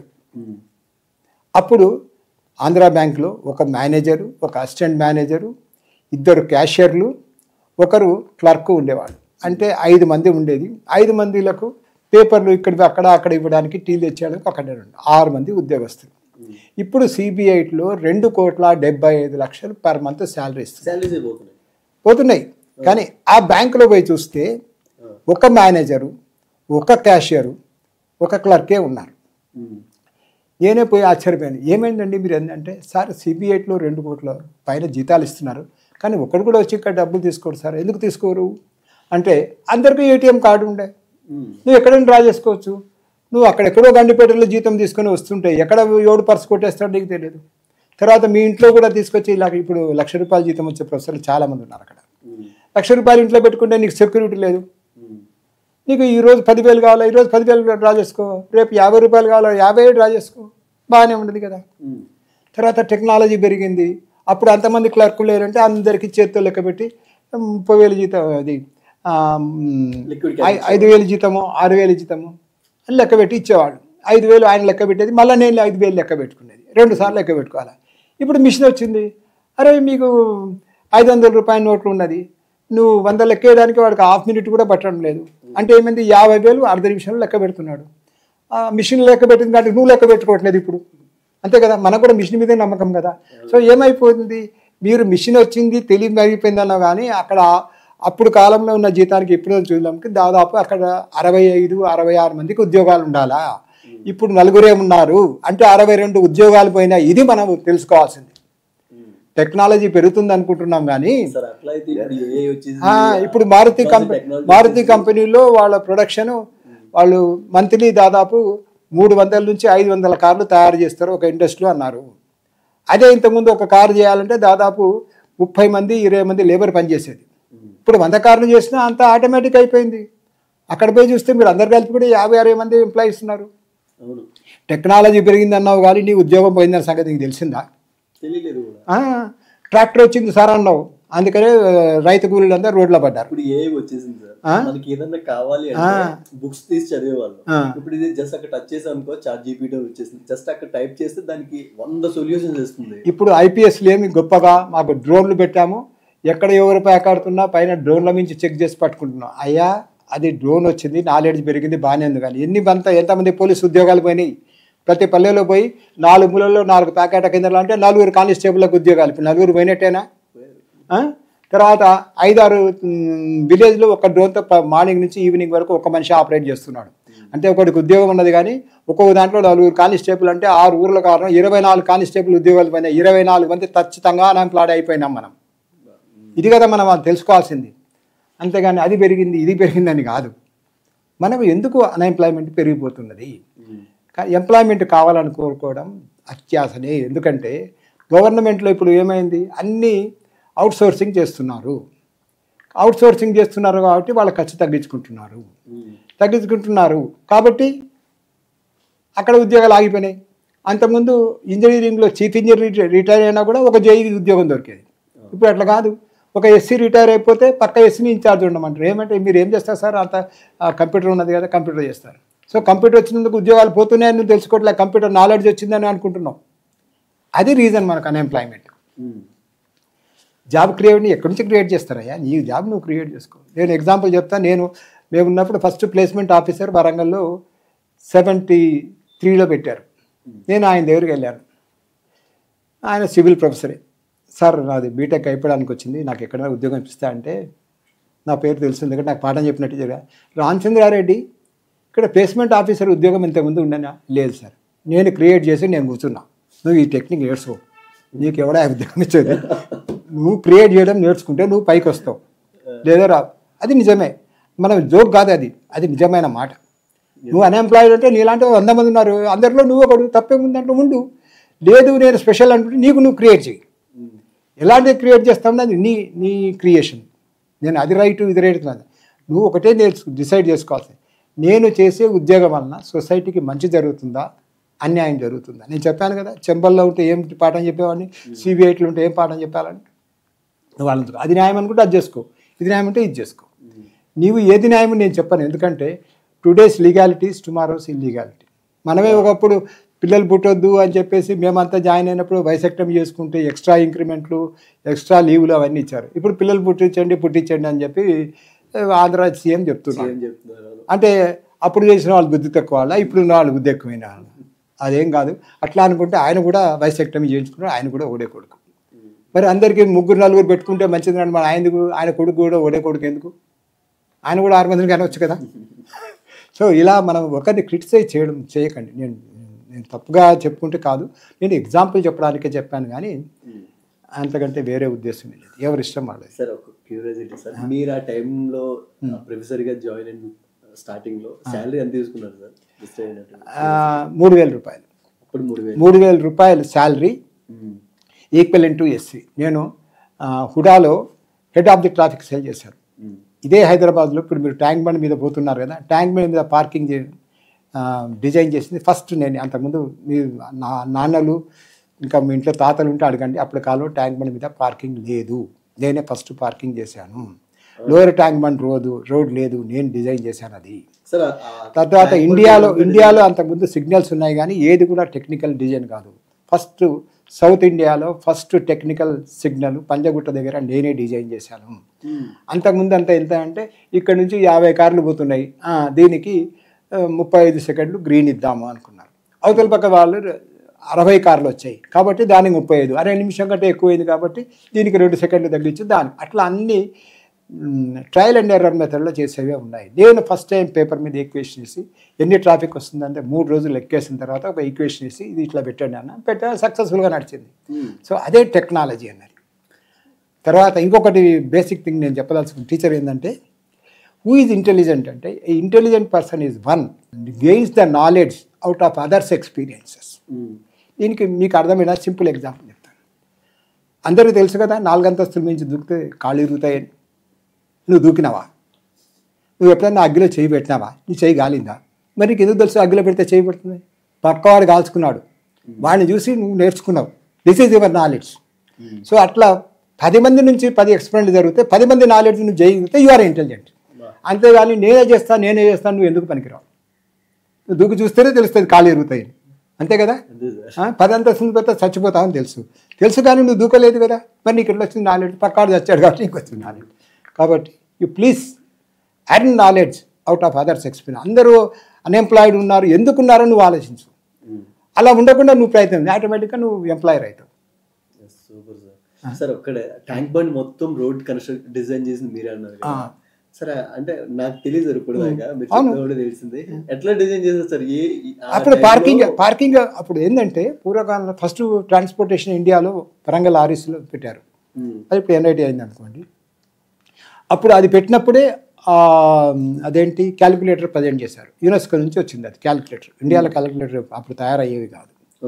ఇప్పుడు ప్రతి కాపులర్ దగ్గర ఒక క్యాలిక్యులేటర్ ఉంటుంది. జత చెప్పులు కుడితే ఎంత అంటే వాడు లెక్కేసి చెప్తాడు నీకు. అంతకుముందు కండక్టర్లు అందరూ ఎంతెంత టికెట్ అంటే వాళ్ళని లెక్కేసి చెప్పేవాడు. ఏ ఇంజనీరింగ్ స్టూడెంట్ కూడా 6 టికెట్లు వాడు ఎక్కడ దిగుతాడు, వాడు ఎక్కడ దిగుతాడంటే మనకు రాదు, వాడు చెప్తే మనం డబ్బులు ఇస్తున్నాం, అంతే కదా.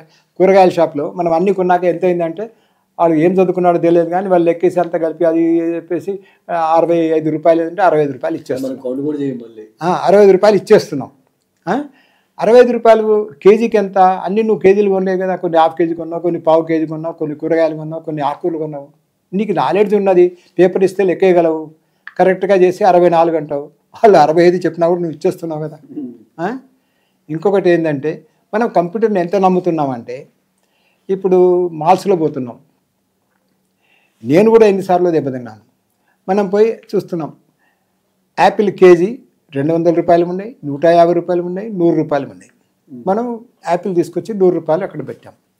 అదంతా అయిన తర్వాత 2600 బిల్ అయిందంటే 2600 ఇచ్చినాం, లేకపోతే కార్డు పెట్టినాం, అయిపోయింది, వచ్చినాం. కానీ అక్కడ 3 రకాల యాపిల్స్ ఉన్నాయి. వాడు 100 రూపాయల దానికి కోడి కొట్టుంటే నీ కేజీకి 100 రూపాయలే పడాలా. వాడు తెలుసో తెలియకో 150 కొడితే 50 రూపాయలు నువ్వు ఎక్కువ ఇచ్చినావు కదా, ఇచ్చినట్టే కదా. నువ్వు దాన్ని తప్పనిలేవు, ఎందుకంటే అది కంప్యూటర్లో వచ్చింది.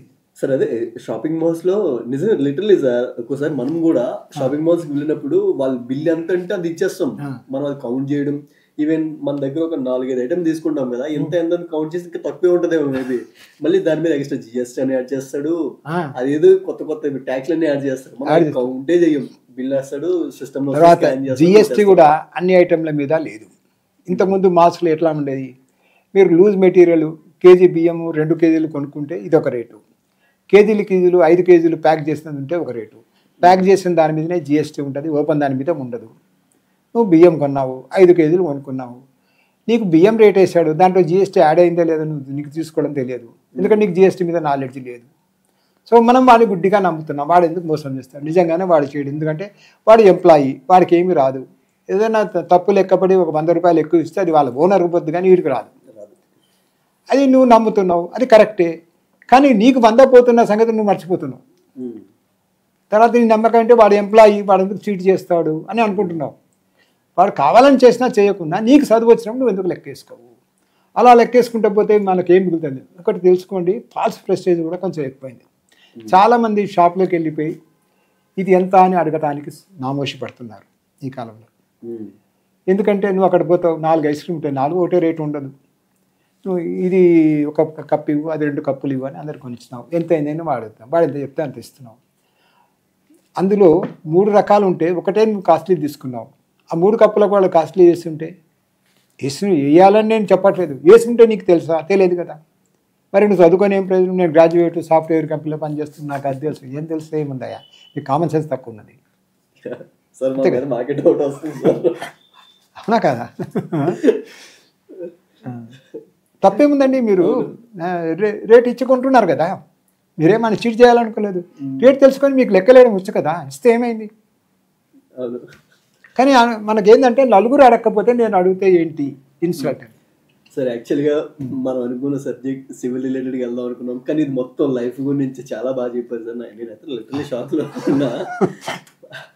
అంటే సబ్జెక్ట్ ఎటు నుంచి ఎటు వెళ్ళింది కానీ యూస్ఫుల్ అయ్యేది, అందరికీ ఉపయోగపడేది, యూస్ఫుల్ అవుతుంది, తెలుసుకోవాల్సిన సబ్జెక్ట్ కూడా అయ్యేది. ఎందుకంటే నేను పిల్లలకి ఏం చెప్తానంటే సబ్జెక్ట్ టీచ్ చేయడం గొప్ప కాదు, ఆ పిల్లవాడు బతకడం కూడా నేర్పించాలి, అది ఇంపార్టెంట్. ఎందుకంటే ఇప్పుడు నా పిల్లలు ఎంతోమంది అమెరికాలో ట్రాన్స్పోర్టేషన్లో కన్సల్టెన్సీ పెట్టారు, పెట్టి సార్ మేమందరం ఇక్కడ ఓపెన్ చేశాము, మీరు మాకు డైరెక్టర్గా రండి అన్నారు. నేను చెప్పాను I'm happy in Hyderabad, my missus also doctor, I'm well settled. నాకు ఎంతకంటే ఎక్కువ సంపాదించినా అది ఖర్చు పెట్టే శక్తి లేదు నాకు.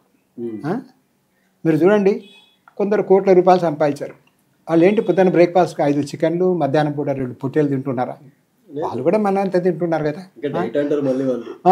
డబ్బు ఎక్కువ కొద్దీ నీకు రోగాలు ఎక్కువైపోయి నువ్వు మళ్ళీ డైటింగ్. అరే నువ్వు చూసి కోకోకోలా తాగితే కూడా డైట్ కోకోకోలా తాగుతున్నావు, నీకెందుక. సో అది కామన్ సెన్స్ ఉన్నవాడు సరే నేను నాకు ఇంత సంపాదించాలి, నీతో ఉన్నాడు, వాడు హాయిగానే ఉన్నాడు. సో లైఫ్లో చివరకు మనం గుర్తుపెట్టాల్సింది హౌ హ్యాపీ యు ఆర్, అంతేగాని హౌ మచ్ ఎర్నింగ్ అన్నది పక్క ఆడి కోసమే. కంప్యూటర్ సైన్స్లో ఉన్న మా పిల్లలు ఎవ్వరు they are not enjoying their life, their parents, their wives, their children are enjoying. ఇది గుర్తుపెట్టుకోండి. ఎందుకంటే కంప్యూటర్లో నీకు సంవత్సరానికే ₹1,00,00,000 జీతం వస్తుందయ్యా, నువ్వు ఎన్ని గంటలు పనిచేస్తున్నావు, ఇంట్లో ఎప్పుడన్నా ఉన్నావా, నీ కొడుకు ఏ కాలేజీలో చదువుతున్నావో తెలియదు, ఏం సబ్జెక్టు చదువుతున్నావో తెలియదు. నేను ఒక పెద్ద డాక్టర్ని అడిగారు మా దగ్గర వాళ్ళ కూతుర్ని జాయిన్ చేస్తే, ఎట్లా ఉందంటే మీ పాప ఏమైనా చెప్పిందంటే, సార్ నన్ను మెడిసిన్లో ఏమైనా అడగండి కానీ నా కూతురు ఏం జరుగుతుంది, మీ కాలేజీలో చదువుతుందని తెలుసు కానీ ఏ ఇయర్ చదువుతుంది, ఏ బ్రాంచ్ ఇది నాకు తెలియదు sir. He he's become like a machine. So all computer people are earning, no doubt. You are the crown of the country, I'm accepting, but what is your life is my question. నీకు అంత కావాలంటే serve చేయి, నేను వద్దని లేదు కదా, తప్పని ఎవరని లేదు కదా. You are doing a great job, because of you we're living safely. అంతే కదా. ఇప్పుడు ఇండియాలో మొన్ననే చెప్పారు, మనకున్న పాపులేషన్లో not even 20% of the people are paying income tax, but 80% of the people are living on this. మీరు ఎంప్లాయీస్ని తీసుకుంటే ఫ్రాంక్గా చెప్తున్నా, ఎవరికి ఫ్రీ ఇవ్వని కాదు. ఒకడు క్లర్కుగా జాయిన్ అయిన తర్వాత ఆయన క్లర్కుగా చేస్తూ వాళ్ళ భార్య వేరే ఇంట్లో అడ్డు దొమ్ముతూ 6 ఏళ్ళు 7 ఏళ్ళు సర్వీస్ అయితే కానీ 2 బెడ్రూమ్ హౌస్ కొనుక్కోలేకున్నారు. కానీ గవర్నమెంట్ ఫ్రీగా ఇచ్చా, మరి ఎందుకు చేయాలి, చదవడం ఎందుకు, 6 ఏళ్ళు పని చేయడం ఎందుకు, ఫ్రీగా వస్తుంటాయి, అవునా కదా. దాంట్లోనే వాళ్ళు చెప్పేది ఏంటంటే ఫ్రీగా ఇవ్వచ్చు, కామన్ సెన్స్ చాలా మాట్లాడచ్చు. వాడు బతకలేని వాడు కదా, వాడు బతికితే తప్పేంటని. అయ్యా నేను దాని జవాబు చెప్పాను. నేను 50 రూపాయలు ఇచ్చి మా డ్రైవర్ 4 గంటలకు టీ తాగమంటే కష్టపడ్డ వాడికి నేను ఇస్తున్నా. నేను 100 రూపాయలు ఎవడికో ఇచ్చేసి నేను 100 రూపాయలు సాయం చేశాను. ఇచ్చిన 100 రూపాయలు వాడు తాగుతున్నాడా, వాడు సుఖపడుతున్నాడా, కష్టపడుతున్నాడా, లేకపోతే నువ్వు 100 రూపాయలు తాగి వాడు ఉన్న ఆరోగ్యం కూడా చెడగొట్టుకున్నాడా? అది ఆలోచించవుతాను. ఏను అది గొప్ప. నలుగురు మా కొలీగులందరూ 10,000 రూపాయలు డొనేషన్ ఇచ్చాడు, వీళ్ళు 15,000 ఇచ్చినావయ్యా. నువ్వు దాని బదులు చదువుకునే పిల్లోడు ఉన్నాడు, కాలేజీలో టీచర్ అయితే వాళ్ళకి ఫీజు కట్టు. నాకు తెలుసు సిబిఐటిలో ఒక అమ్మాయిని పట్టుకొని, నువ్వు ఎందుకమ్మా 5:30 వరకు ఇక్కడే ఉన్నావు, ఇంటికి ఎందుకు పోలేదని పట్టుకుంటే, సార్ మీరు పొద్దున హోలీ ఆడినందుకు నా చేతులు రంగుందని నాది ఐడి కార్డు తీసుకున్నారు అనుమమ్మ. నెక్స్ట్ డే మరి నిన్ను పిలిచి ఎంక్వైరీ చేయాలంటే ఐడి కార్డు కావాలని. సరే ఐడి కార్డుతో పాటు నాది బస్ పాస్ కూడా ఉంది దాంట్లో. నేను మాట్లాడుతుంటే హే డోంట్ టాక్ ఎనీథింగ్ అని పంపించారు. ఆమె బస్సు పాస్ లేకపోతే ఇంటికి ఆర్టీసీ బస్సులో పోయే డబ్బులు కూడా లేవు ఆమె సంగతి. నేను అది ఆలోచించాను. నేను సేపు నా డిస్ట్రిక్ట్ మాట్లాడి బెస్ట్ ప్రిన్సిపల్ అనుకున్నాను. ఆమె పరిస్థితి ఆలోచించాను. అప్పుడు తప్పైంది అని చెప్పేసి మెహదీపట్నం వరకు కాలేజ్ వెహికల్ ఆమె డ్రాప్ చేసి అక్కడి నుంచి ఆమె పోవడానికి డబ్బులు ఇచ్చి పంపించాం. సరే అది మానవత్వం, కానీ రూల్ ప్రకారం తప్పు చేసిన వాళ్ళకి పనిష్మెంట్ ఉండాలి కదా. ఆ రూల్ అయితే నేను ఫాలో అయినా కదా. కాబట్టి మనం ప్రతిసారి రూల్ ఫాలో అయినప్పుడు అందరికీ న్యాయం చేస్తాం, అది తప్పు. ఎంతమందికి ఇప్పుడు హైడ్రామ్ ఉన్నది, ఎవడు ఇల్లీగల్ వాళ్ళని పలగొట్టద్దు అంటారు. అట్లా అని బీద వాళ్ళని చెడగొట్టమన్నామా? అదే that is a big question. Morals are different, values are different. మన పిల్లలకు బతకడం నేర్పిస్తే వాళ్ళు బతుకుతారు. Thank you sir, thank you so much sir. అసలు నేను ఒకటి అనుకున్నది మొత్తం స్టూడెంట్స్ కానీ ఎవరైనా కానీ మనం ఏంటో మనం తెలుసుకుంటే చాలు, బతికేవచ్చు అని క్లియర్గా చెప్పారు sir. Thank you sir, thank you so much sir.